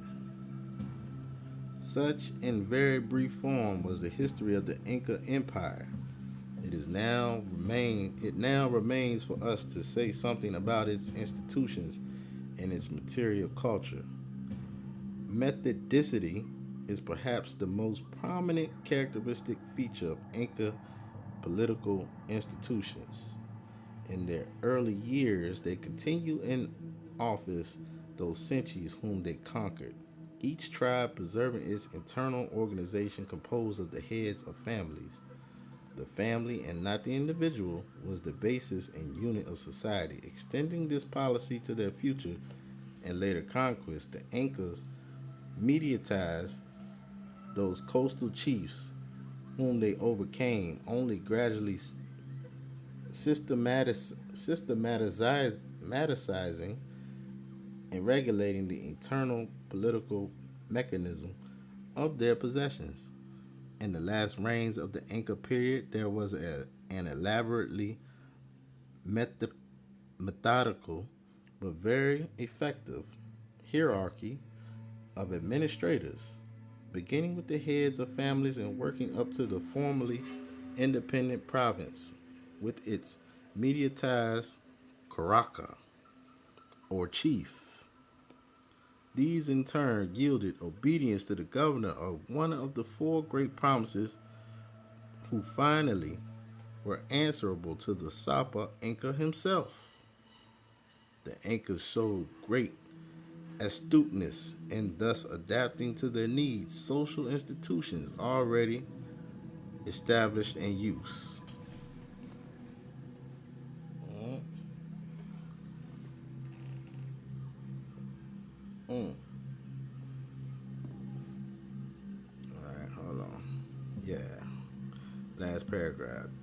The need of such a system was created by the nature of the fundamental policies of Inca rule. The two conceptions as to character of that rule may easily be formed from a study of the materials at our disposal. To judge merely by what we read in the pages of Pedro Pizarro and in those of Pedro Sarmiento de Gamboa, the subjects of the Sapa Inca were in a doleful plight indeed.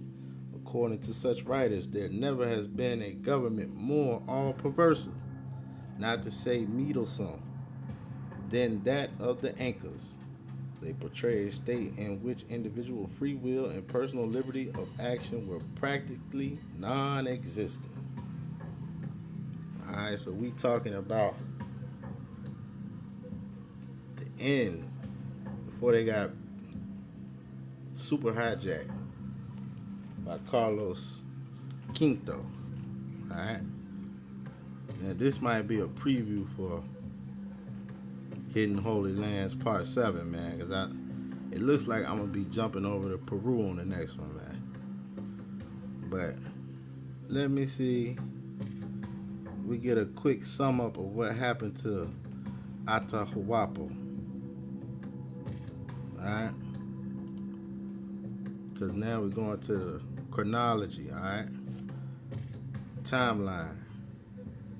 So on November 15th, Hernando Pizarro and Soto have an interview with Atahualpa near Cajamarca. They had an interview with Atahualpa on November 15th, and guess what? The very next day, on November 16th, was the capture of Atahualpa. So after they interviewed him, they went ahead and captured him, man.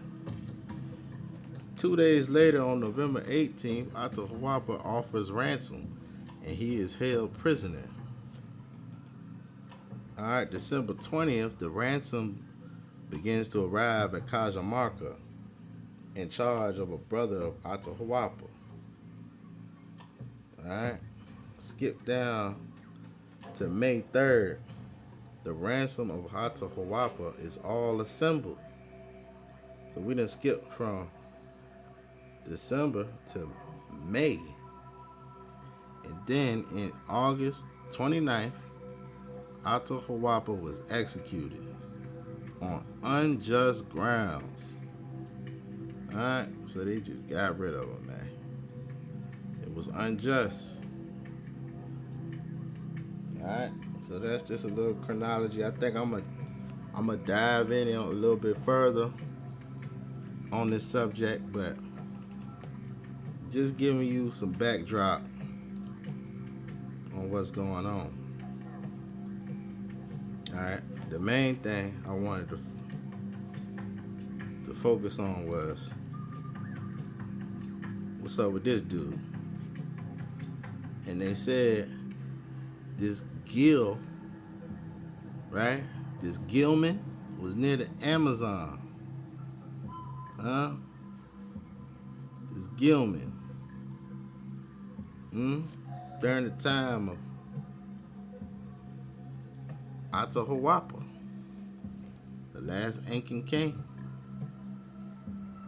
Okay? So, yeah, man. What else I wanted to get out of here? Gilman. So this Gilman caught my attention, right? Right? Because we got it in Ezekiel. You're going to put hooks in the jaws. Well, you're treating them like a fish, aren't you? Is that a clue to who Gog is? Putting hooks in his jaws, right? Where's that? Let me get it back one more time.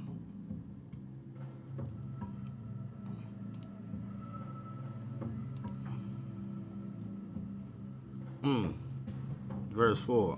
And I will turn you back and put hooks into your jaws, and I will bring you forth. Well, that means treating him like a fish. Alright, and we got a whole fish man that they put in the movies. Very popular character, man. Alright, this is a very popular character.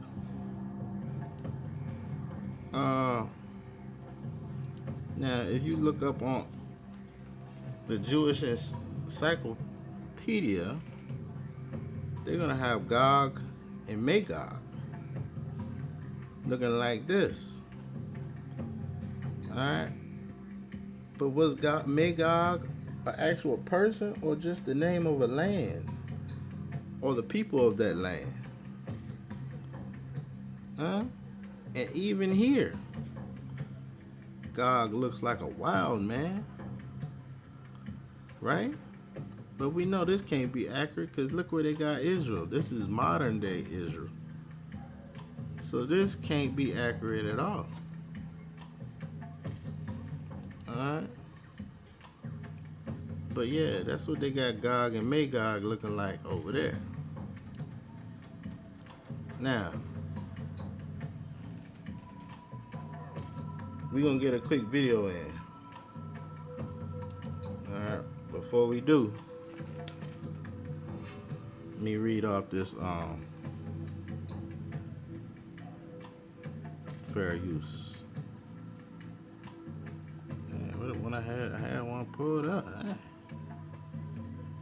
had a little quick and easy one. Alright, anyway. This ain't the right one.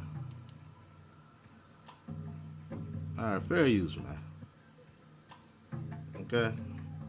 For anybody that needs to know. Alright, here you go again. Fair use. Alright, under Section 107 of the Copyright Act of 1976. Alright, let's go ahead and get a video in real quick about maritime law.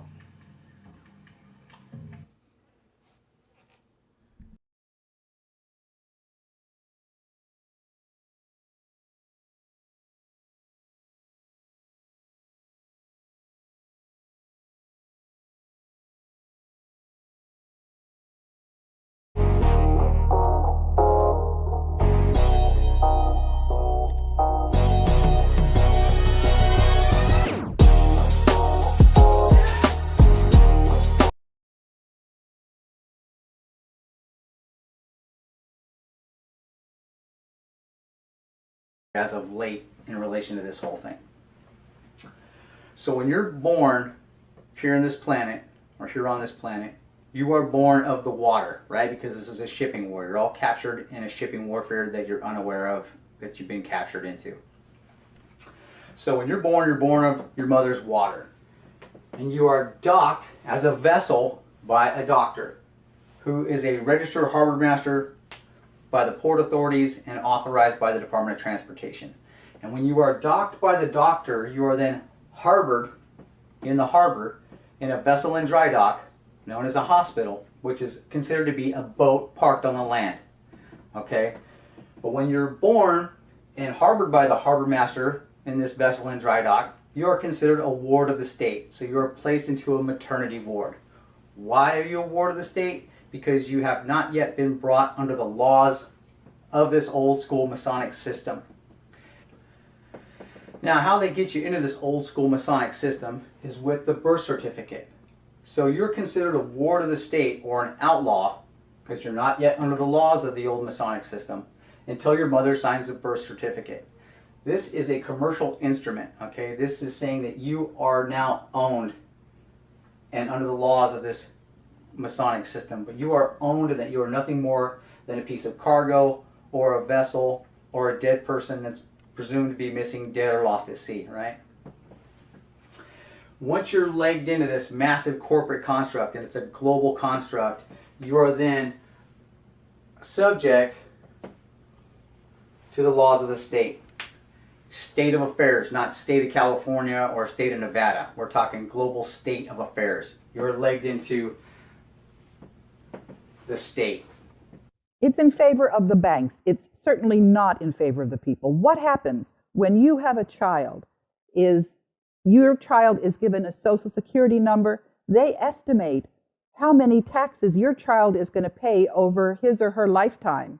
And they take that birth certificate and they issue it on the capital markets and they earn money on it. Once that happens, you are then under the laws of this entire global construct. I'm saying something much worse, actually. What I'm saying is that when every citizen goes into the court system, they are not seen there as themselves a U.S. citizen. They're seen as the person who had their birth certificate pledged. You're there as a debtor. You're not there as a citizen. We have been converted from human beings that are citizens of the Republic of the United States into chattel. Chattel, that is a legal term for something which is property. We are now considered to be property of the Federal Reserve. We're not considered to be human beings and citizens of the United States. These are the pillars of the laws of this global construct. Admiralty and maritime, and civil jurisdiction. Law of the sea, law of the land. Law of the sea has always been held by the King of Great Britain. Okay, that's how he runs his entire country. It's considered a vessel, a great big boat, and all the people in that boat are considered to be missing, dead, or presumed lost at sea with their birth certificate system. That's how he runs his whole country. And that's the same thing we're doing here in the United States. Why? Because Great Britain has always been our Postmaster General here in the colonies and the 50 states. Now let me explain what Postmaster General of the world is. Okay, this is our vessel. This is planet Earth. This is the vessel that we're all floating around on in this sea of space we call the solar system or the galaxy. This is our outpost, right? Our boat. The Postmaster General, or the General of the Post, is Great Britain. Always has been. This is an old school Masonic warfare platform, planetary warfare platform based upon shipping, postal, and banking wars. Okay, I've explained the shipping to you. The postal revolves around timelines. When you're brought into a jail, the timelines kick off, whether it's a federal offense, state offense, or local offense. Different venues have different timelines, okay, and there's several. His whole system is enforced in the courts around the world. This whole system is enforced in the courts, and what they're enforcing is the elemental chart, his strategic metals contract, his styles manual, and the dictionary, which is basically the entire system all of us are using, the grammatical construct we all use. All of these contracts and this entire system is enforced in the courts around the world. Those are called the neutral ports. That's where the wars are fought in relation to this entire matter, right? If you got a grievance, you go into the courts or the neutral ports and you fight it out. But this thing is set up to make sure that he always wins, okay? This entire system is set up so that you never win. All they look at you as is a piece of cargo, a boat or a vessel that can be harvested, raped, plundered, and pillaged for its goods.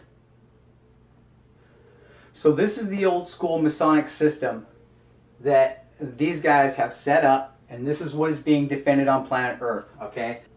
This whole system belongs to the King of Great Britain, or is run and defended by the King of Great Britain. Okay, so he is the Postmaster General of the world. All of the countries on planet Earth are utilizing and playing with this system, okay? Doesn't matter if you're in Russia, China, or Germany.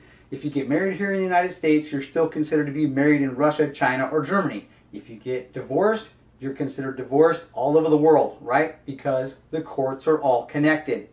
Everybody's playing this game. It's a big, old school Masonic system that they utilize to control the people and run the planet with. This is the old school monarchical system that commands and controls the entire planet, or at least is attempting to. All of the countries on planet Earth are utilizing this Masonic warfare platform, okay? And as they are all high-ranking Masons, all of them, okay? Not Masons in the form of guys who are setting up sidewalks and driveways, okay? They're not those type of Masons. These Masons build governments. They build them and they defend them. The contracts that I pointed out that the King of Great Britain has, all the countries have those same contracts. They all have their own strategic metals contract in place that allows them to print and mint their own coinage based upon their banking system, okay? Everybody has commodities that they trade around the world with each other, and that's what those banking systems are based upon. Oil being one of the biggest.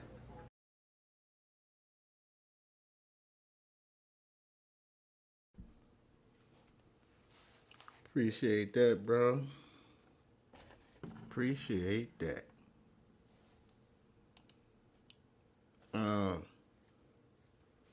It made me think of my old job. Before I was working this job I got now, I was working at the post office.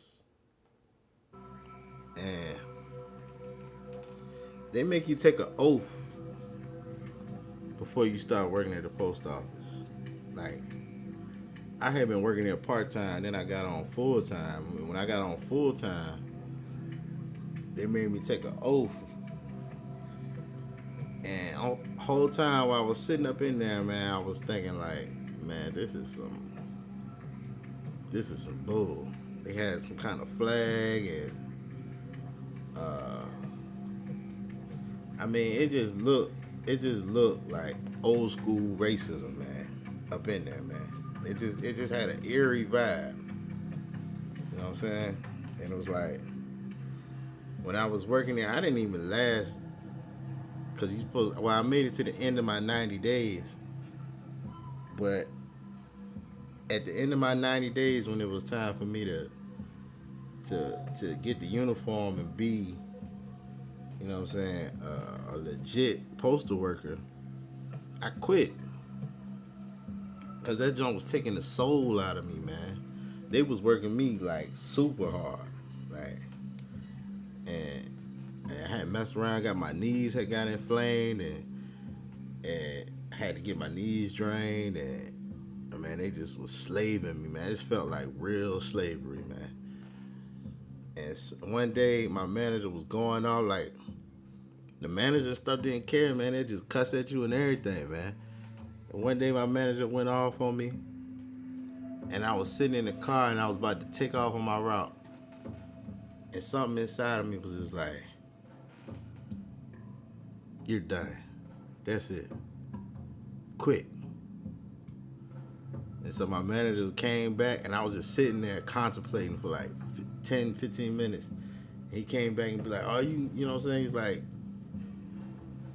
"Are you going to work today?" And I was like, "Nah, man, I'm done." And he was like, "Well, if you done, go ahead and go resign." I didn't even hesitate. I went in there, signed to resign, and I was done. Cause that joint was taking the soul out of me, man. Now, shout out to everybody that's supposed to work. If you out there getting it, you know, shout out to you. All right, but where I was at, it was rough. All right, and man, I couldn't do it. Something inside of me just wouldn't let me do it, and it was a blessing. It was a blessing in the long run. But yeah, man, the postal service was like the first thing they set up when they, you know, after they colonized and whatnot, the post office, so they can send you these fake bills. All right, but yeah, man, that just reminded me of that. Well, let's keep it moving. He was talking about maritime, right? So why all this? Why are they considering you a vessel and on a ship and all that, man? What's going on with that, man? All right, now not only that,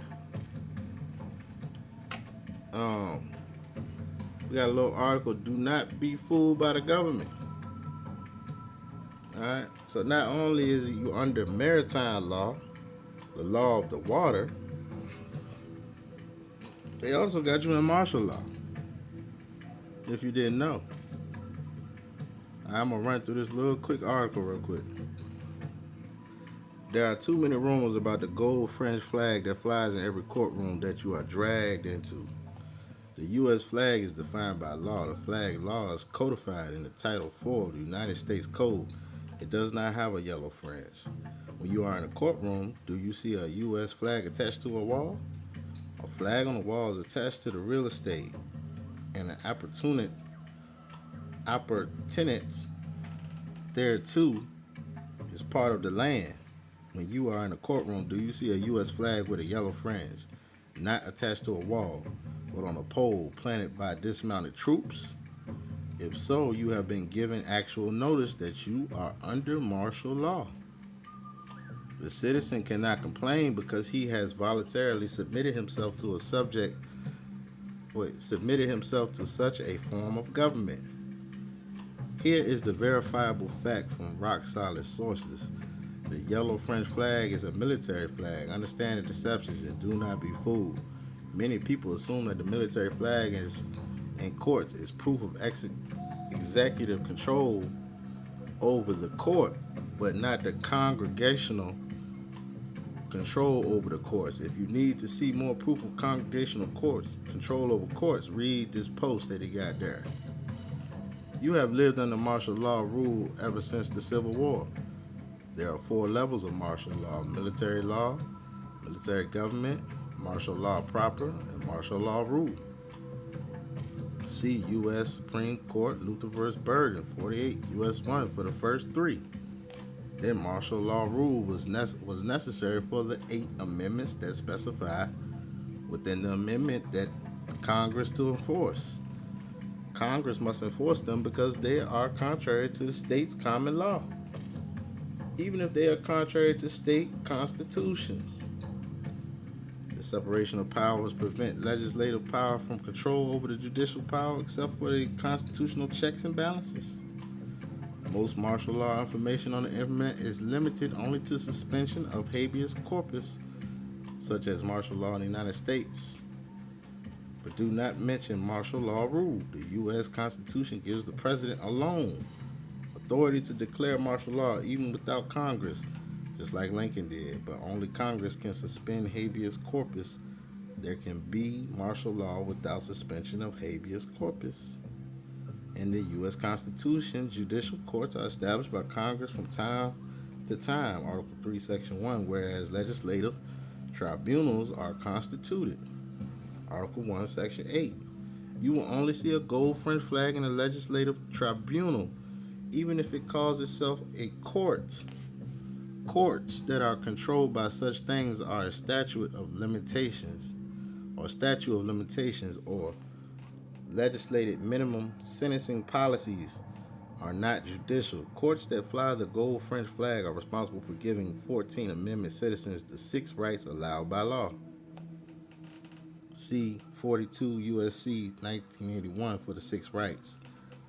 These are from the Ku Klux Klan Act of 1871, enacted by Congress 3 years after the 14th Amendment. That's right. When you decided that you didn't want the thousands of unalienable rights that the government was constituted among men to secure, you were given 6 rights. Welcome to your Novus Ordo Seclorum, secular New World Order. Alright? You've been in the New World. NWO, they're talking about NWO, you've been in it, man. Alright, that's all I wanted to get off of there. So yes, it's a whole different ball game. You step up in that courtroom, man. Okay. And when you're out here in these streets, you're in maritime law. Alright? Because you are just what they call a vessel on a ship. Alright? This is all word game politics. Piracy. They pirates, man. Alright, you seen what I showed you on the ship, right? Weren't they on the ship? Yes. Pirates, man. On the ship. Alright? And now, I don't know. Somebody was saying something about this G in the center. Okay? Just like Freemasonry, there's a G directly in the center of this map. Now, they say that G could stand for God, or it could stand for narcissism, or it could stand for geometry. Who knows? But it's interesting that this map has a G. You see it? Let's spin it around. That is the letter G directly in the center. Now, this would actually be. Would this be the throne of Hawaii? Would this be where the original Eden in Jerusalem was? Alright. Could be. But it's interesting that they got the letter G right there in the center of the map. But anyway, let's move on.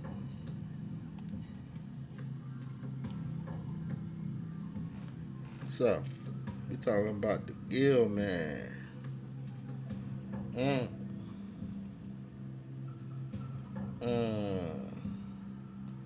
You know what else is interesting?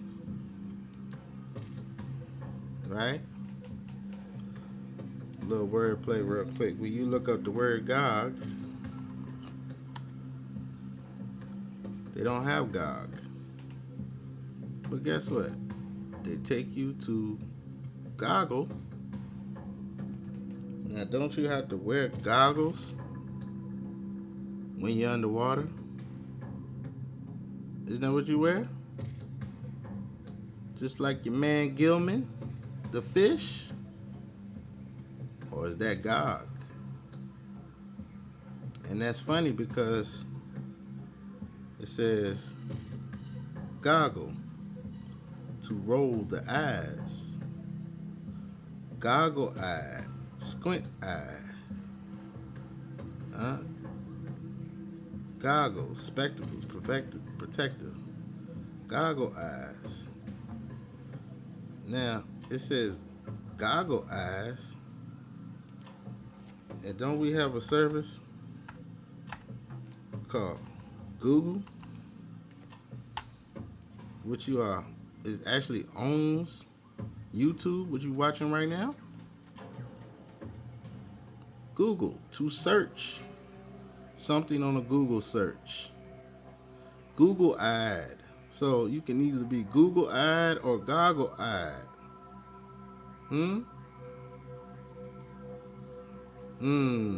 Right after that, they got heebie-jeebies.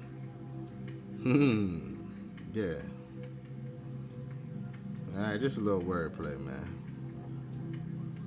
But yeah, definitely looking at this character we got here. Where you at? You get the heebie-jeebies. Alright? Cause this is a real thing, man. This ain't no fake thing, man. Alright? They put them in the movies. Alright? This is real. It's your man Gil. Alright? Let's see. We getting close to wrapping this one up. But I got another quick little video we're gonna get in to about marine spirits and mermaids. Alright, let's get it.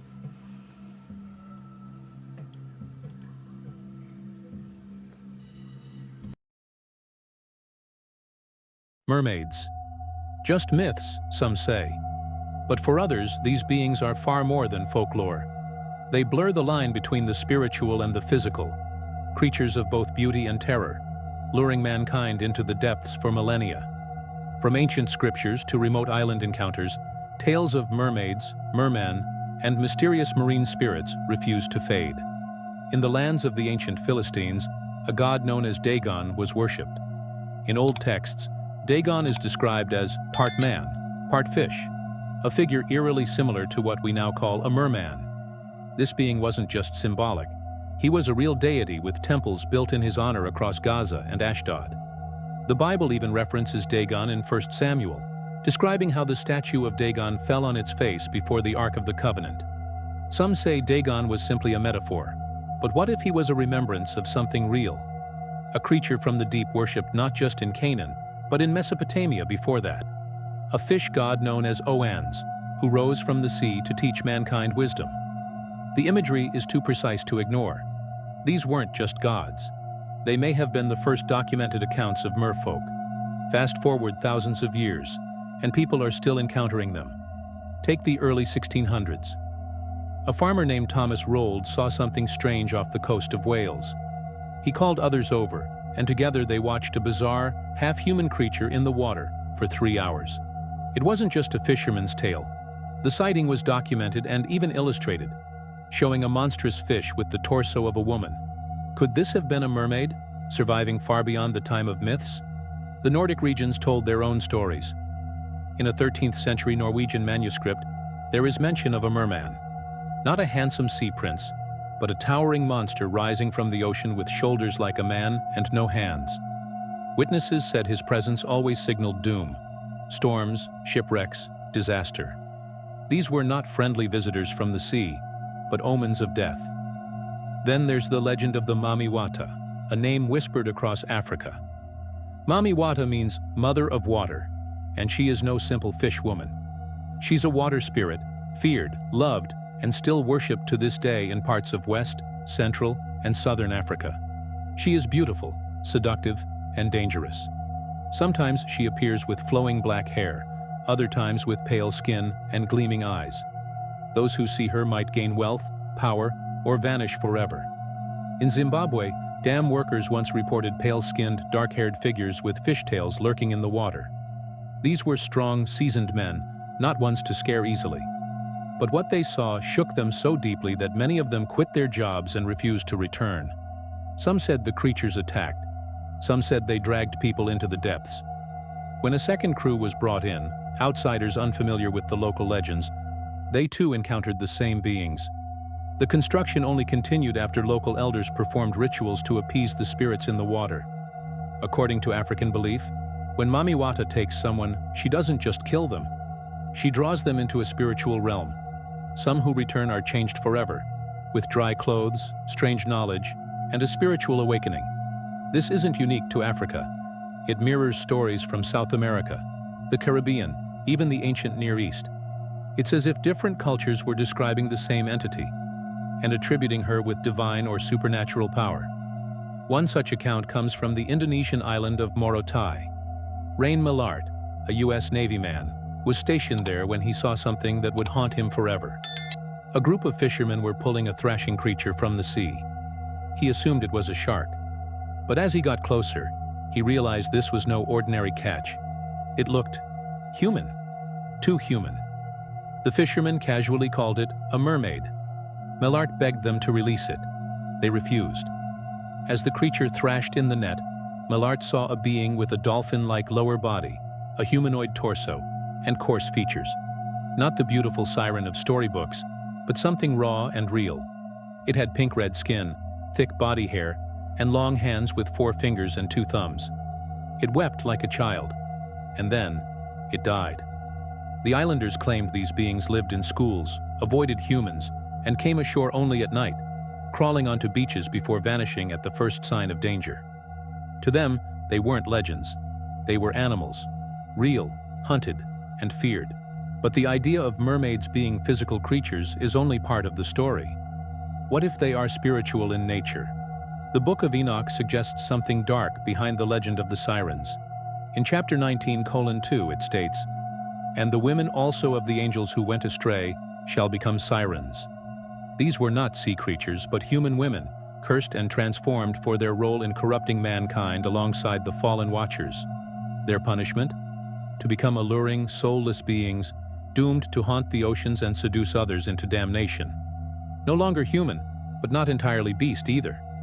This paints a terrifying image, that sirens, and perhaps all mermaids, are the remnants of spiritual corruption. That they are cursed, and their seductive song? Not a gift, but a tool of destruction. The Greek sirens once had the bodies of birds, but by the Middle Ages they were portrayed as fish-tailed women, a change influenced by these evolving beliefs and Christian allegory. Vanity, lust, and temptation, all tied to the image of the mermaid combing her hair beside the sea. This ties directly into the idea of marine spirits, entities referenced in Scripture and heavily discussed in deliverance ministry circles. The Bible speaks of demonic forces in the water. In the Gospel of Mark, when Jesus casts out the legion of demons, they enter pigs, which then throw themselves into the sea. This wasn't random. The sea, in biblical symbolism, is often a place of chaos, death, and spiritual darkness. The spirits didn't just die, they went home. Marine spirits, as understood in many African Christian traditions, are demons that dwell in water. They offer wealth, seduction, and dreams of success, but demand spiritual allegiance in return. They are deceptive, powerful, and proud. The Bible even names their king, Leviathan. Leviathan isn't just a metaphor. In Isaiah 27:1 it says, "In that day the Lord will punish Leviathan, the fleeing serpent, and he will slay the monster that is in the sea." Psalm 74:14 declares, "You crushed the heads of Leviathan, and gave him as food to the people of the wilderness." A creature. All right. I couldn't stop the video. It just kept going. I was trying to stop it right there, but I'm glad we made it to the Leviathan part. But they always throwing dirt on Leviathan's name. All right. We got a quick little chapter out of this book real quick. This is, let me let you see the page 124. Let me let you see the beginning. We about to go into this right here.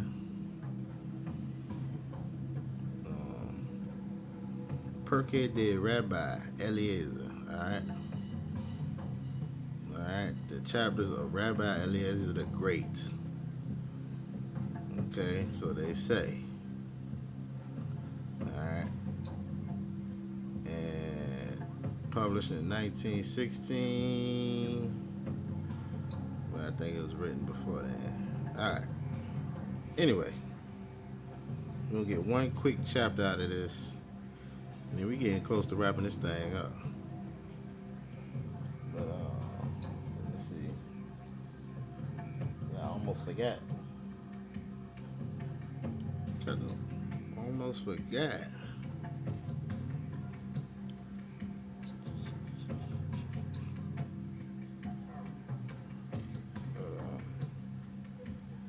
Where is that?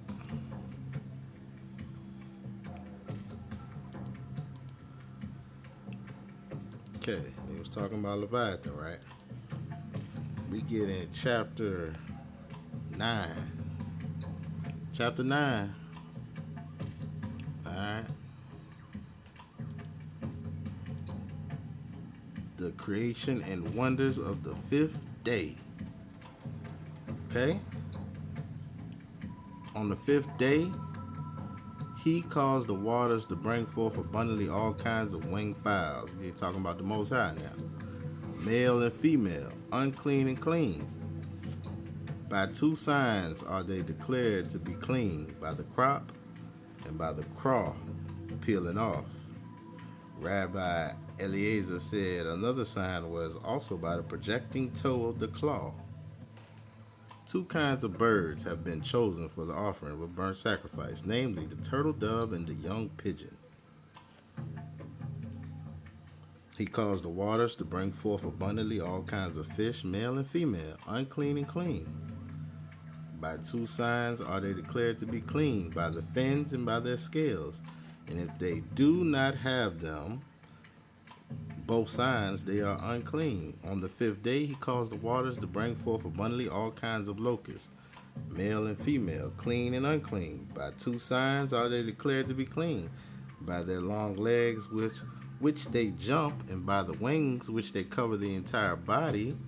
Such are clean, such living things as were brought forth from the water, namely fish and locusts, are eaten without being subject to the laws. Shechita with the ritual slaughtering, but the bird cannot be eaten unless it be killed by a method of shechita.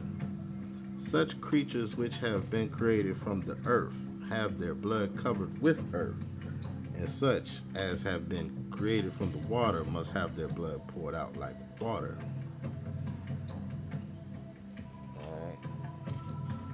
Rabbi Eliezer said, not only concerning the water does the scripture say that the waters should bring forth abundantly, but also concerning the birds which are compared with water, as it is said, in the uproar of many peoples which roar like the roaring of the seas. That's Isaiah 27.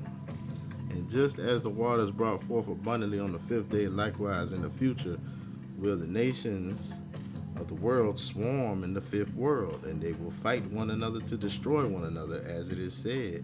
And they were broken in pieces, nation against nation, and city against city, for God did vex them with all adversity. What is written immediately afterwards, the salvation of Israel, is mentioned, as it is said, but be ye strong, and your hands shall not be slack. All rivers flowing on the earth, as soon as they flow on the earth, they are blessed, good, and sweet. There is some benefit to the world through them. They flow into the sea. They are bad, cursed, and bitter, and they are of no benefit to the world. Why are they similar to Israel? For when the Israelites rely upon the protection of their Creator and do His will, they are blessed and good and sweet, and there is some benefit to the world through them. And for their sake the world stands. When the men of Israel depart from their Creator and trust in the statutes of the nations, they are bad, accursed, and bitter, and there is no benefit in them for the world. Just as the waters of the rivers are the food of the waters of the sea, so are the sinners destined to be fuel for Gehenna. All the rains that descend into the sea are as seed for all creatures in them, and thereby the fish are fed. On the 5th day, the waters in Egypt were changed into blood. On the 5th day, our forefathers went forth from Egypt. On the same day, the waters on the Jordan stood still before the ark of the covenant of the Most High. On the same day, the 5th day, Hezekiah stopped the fountains which were in Jerusalem, as it is said. The same Hezekiah also stopped the upper spring of the waters of Gihon. On the 5th day he brought forth the water. He brought forth from the water the Leviathan, the flying serpent, and its dwelling is in the lowest waters, and between its fins rests the middle bar of the earth. And between its fins rests the middle bar of the earth. All the great sea monsters in the sea are the food for Leviathan. Every day it opens its mouth, and the great sea monster destined to be eaten that day tries to escape and flee, but it enters the mouth of Leviathan. And the Holy One, blessed be He, plays with it. See that? And the Holy One, blessed be He, plays with it. As it is said, this is Leviathan, whom thou hast created to play with them. See? He plays with Leviathan, man. How can he be evil, man? Alright, Rabbi Manna says such creatures which have been created from the earth increase and multiply on the earth, and such which have been brought forth from the water increase and multiply in the water, except all kinds of winged birds, for their creation was from the water. Yet they increase and multiply on the earth, as it is said, and let the fowl multiply in the earth. Genesis 1:22. Such as were brought forth from the water increase and multiply by the egg, and such as were created from the earth increase and multiply by photis. That's it. Quick little chapter. Alright. Photis or fetus. Alright. But yeah, Leviathan. Let's get that one more time. But it enters in the Holy One. We talking about the Creator, right? Who's the Holy One? The Creator. Blessed be He, plays with it. As it is said, this is Leviathan, whom thou hast created to play with them. Alright, so they keep trying to throw dirt on Leviathan. Why? Because that's Hawa's play toy. Right? Not an evil monster. But yeah.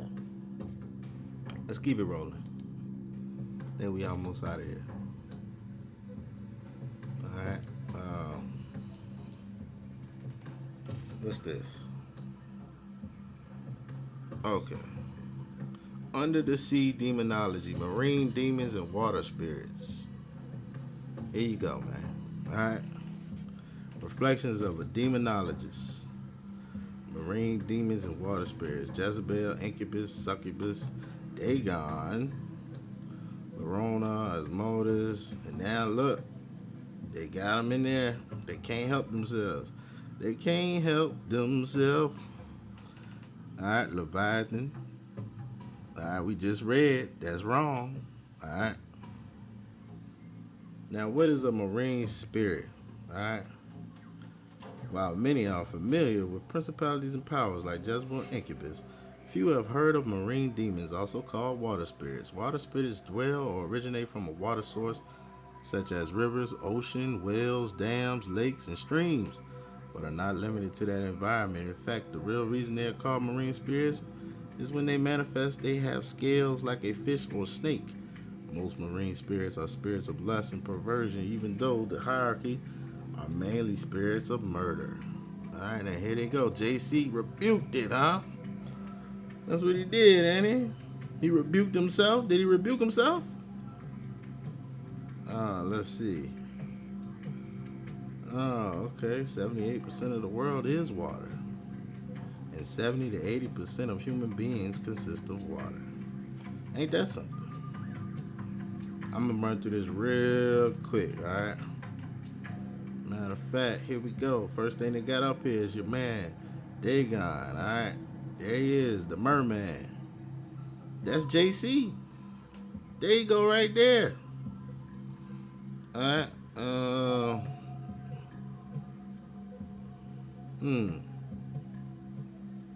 They're called Dagon principalities. What opens the door to marine spirits? Well, You can come through sexual sins, outside of marriage, pornography, cyber sex, masturbation, through sexual abuse, rape, molestation, through things thrown into the river, sacrifices, through wrong dedications by someone on behalf of someone, through sharing of personal effects with possessed persons, practicing prostitutes, incest, and bestiality. Alright? And signs. What's the signs? Dreams of swimming naked in rivers, lakes, oceans, incubus, succubus, Jezebel, and there they go. Hijacking. Dreams of sex with unknown people. Dreams of playing with snakes in presence of frogs. Excessive pride can lead to this. Cannot get married and cannot commit to anything. That's the Delilah spirit, huh? That prideful spirit is Delilah and Jezebel. That excessive lust, that's incubus, succubus, Jezebel. Desire to break up marriages, that's Asmodeus. Suicidal, well, that's Dagon, Lorna, Jezebel. Alright. Break water spirit bondage. Break it. Alright. You got to pray, but not like they praying right here through the blood of JC. Yep. That's just gonna keep you trapped. Alright? That's just gonna keep you trapped, man. You're in that idol house. Alright? You need to get up out of there. Get out. But yes. There you go, man. That's a quick little look at these spirits floating around. Alright? Now, we're talking about this Gilman character could possibly be a representation of Gog, right? Not saying that this is Gog, but I'm seeing some similarities going on here. And then when it says you putting the hooks in the jaws like a fish, that's almost a giveaway. Alright? I'm using that as a clue. But and not only that, everything that they do seems to be part of some type of maritime or fish behavior. Alright? This lustful spirit that a lot of these young women have today, and young men, even the oldest ones. Because you know the wicked is going to get wickeder, right? In the end times, the wicked is going to get wickeder. But yeah, that's part of these marine spirits. Alright, everything is so lustful nowadays, man. I mean, it is just, everything is sexualized to the max. It's ridiculous, man. Alright, but let's keep going. Alright, because now we're going into Starbucks. Okay? The hidden symbolism behind the Starbucks logo. Starbucks, the global coffee giant, is not known for its delicious beverages, but also for its iconic logo. The Starbucks symbol, a twin-tailed mermaid or siren, has a rich history and carries a deep meaning behind this.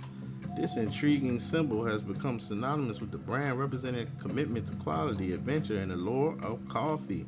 The allure, right? The allure of coffee. Right? They lure you in. Huh?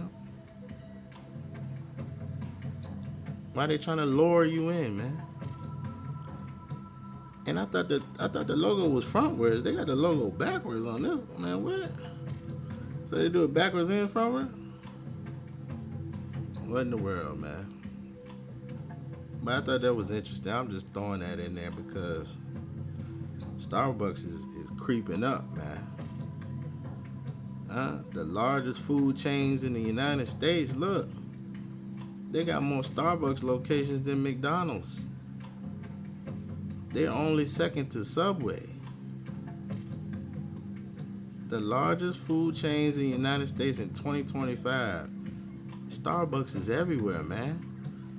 Not too far from me, man, it was a Barnes and Nobles up the street, right? They got a Starbucks in it. Right next to the Barnes and Nobles, there was an actual Starbucks location right across the street. And then across the street from that, it was a Target, and they got a Starbucks in it. And then if you go down, not even a mile away, like in the same shopping plaza, it's a Publix, and they got a Starbucks in it. It was like 4 Starbucks in the same block. I started noticing it, like, man, when you start noticing the Starbucks, you notice they everywhere, man. They taking over. Why they trying to lure you in with the Starbucks, man? Huh? Number 2 with locations. They growing quick, man. But yeah. Let's go back to the Gill man. All right, your man Gilman was also featured. All right, not just the Black Lagoon, because he came up. He was in a thing called the Monster Squad. All right, now if you know about the Monster Squad, this is a movie from 1987. Now, why they got these characters grouped together, man? Why do they have the Fish Man grouped together with Dracula, grouped together with Frankenstein, the Mummy, and the Werewolf? Huh? Why they got them grouped together, man? What's up with that? That's his boys? That's his squad? That's the squad. Monster Squad, man. Alright? And this is very popular, man. Why they got Gilman standing right next to Dracula? What's going on? Is this coincidence? I don't think so. I don't think this is coincidence. Alright. Monster Squad. Yep. Your man Gilman over there chilling. Alright. But I went back and I had another talk with ChatGPT about this, trying to figure out why they got them grouped together. Alright, now I'm not saying that ChatGPT got all the answers, because at the end of the day, it's AI. You know what I'm saying? You can only trust AI to a certain extent. But however, where is that? Let me see. Yeah, the monsters. Why they got this group together? So after going back and forth with ChatGPT about it, they end up giving me a scroll on Mystery Babylon and the Beast system. Alright? Surrounded by fire, lightning, and Hebrew letters. Now this is wrong because they got the beast with the Hebrew letters of the Most High, see? But then they got Gog and Abomination. From the center radiate 6 spokes like a wheel, each connecting to a beast. So first up, we got Gilman, who we've been talking about, right? Black Lagoon, the title is Gog. Now we know they're wrong for putting Leviathan in there, but they do got Dagon. Alright? We already read Ezekiel 38. Alright? Sea creature with gills and claws emerging from the deep. Ancient aquatic hybrid brought forth for final war. Alright, then you got Dracula represents. So this is what they post each member of this so-called Monster Squad supposed to represent. So Gilman's supposed to represent God, Dagon, alright. Or any of that. Dracula, the dragon bloodline, the elite vampires. Alright, this represents immortal bloodline of kings and rulers, even presidents tied to the satanic line.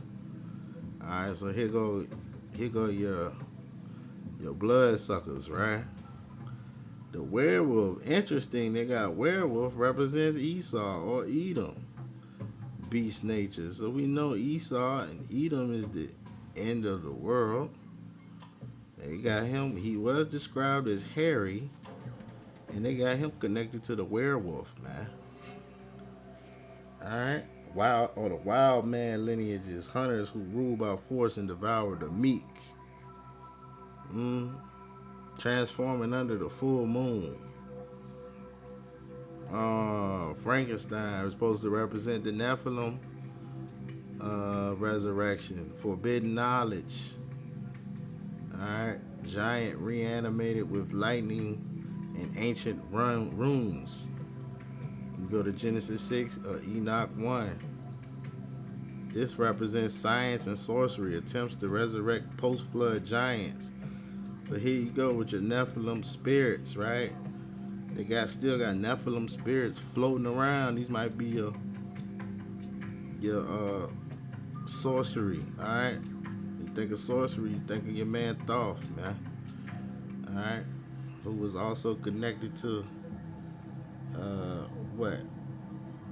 Was he connected to Anak? Anak was a giant, right? But yeah, man, that's the representation of Frankenstein, man.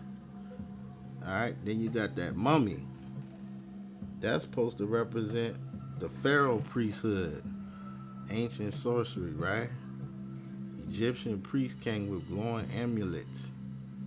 So this could also represent be part of your man Thoth with a snake staff. Undead priesthoods from Egypt. So a lot of people are still connected to that Egypt stuff today, man. Shoot, you going to church, man? You doing the same thing? What's different? Egypt, Assyria, and Babylon. Same difference. Alright? You still doing that old stuff. That's why it's a mummy. The mummy always look old and decrepit. Alright, this is old ancient Pharaoh going all the way back to Pharaoh and them. Alright, Nimrod and them. Invisible man. Don't forget about the invisible man. That's your shadow elites. Now they put the shadow elites on here. I'm thinking more of like evil spirits floating around. Because you can't see the evil spirits floating around, but they floating around everywhere. They would be considered invisible men, right? Alright, they got them as the shadow elites, faceless entity manipulating nations like puppets. The hidden eye, fallen watchers, unseen powers pulling the strings of the world. Alright, outer edges of the scroll, Hebrew names etched like wards, celestial signs, comets, constellations, eclipse symbols, border notes. These are the arms of the beast, but their time is short. So there you go, man. Alright, that's your Monster Squad. Each one of these characters is a representation of something, man. Alright, they didn't group these characters together by coincidence. Alright, this is your beast system. Alright, Gog and Friends. Alright, I'm gonna title this The Adventures of Gog and Friends. But yeah, man, I got one last scripture and we out of here. And I appreciate y'all. If you right here right now, you made it all the way through, hey, shout out to you. Alright, go ahead and share it with somebody that needs it. Alright, if you like it, you can like it. Appreciate you. We're gonna get over here. We're gonna jump up in Isaiah real quick. And we're gonna roll to 27. Isaiah 27. Alright, let's get it.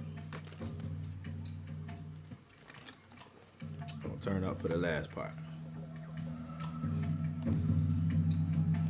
In that day, Yahweh with his sword and great and strong sword shall punish who?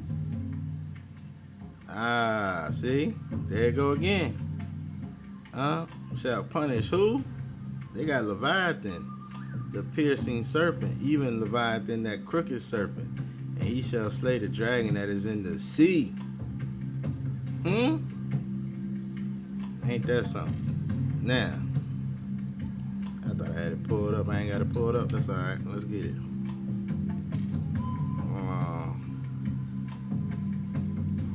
Now, this is out of the Sefer, right?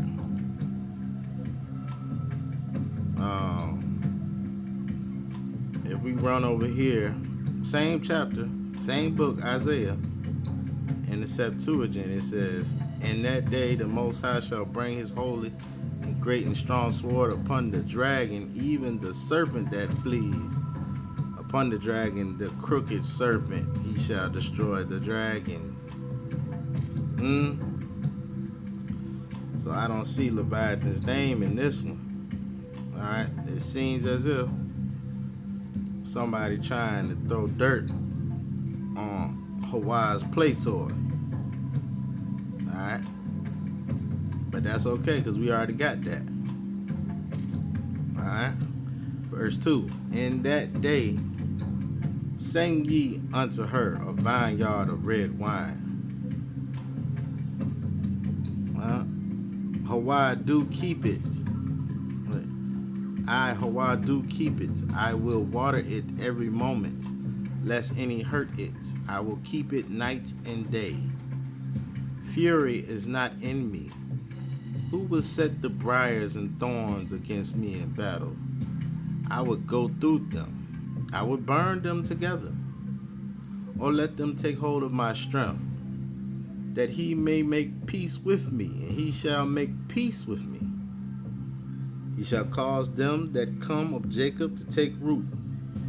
Yasharel or Hawasharel, Israel, shall blossom and bud and fill the face of the world with fruit. Has he smitten him as he smote those that smote him? Or is he slain according to the slaughter of them that are slain by him? In measure, when it shoots forth, you will debate with it. He stays his rough wind in the day of the east wind.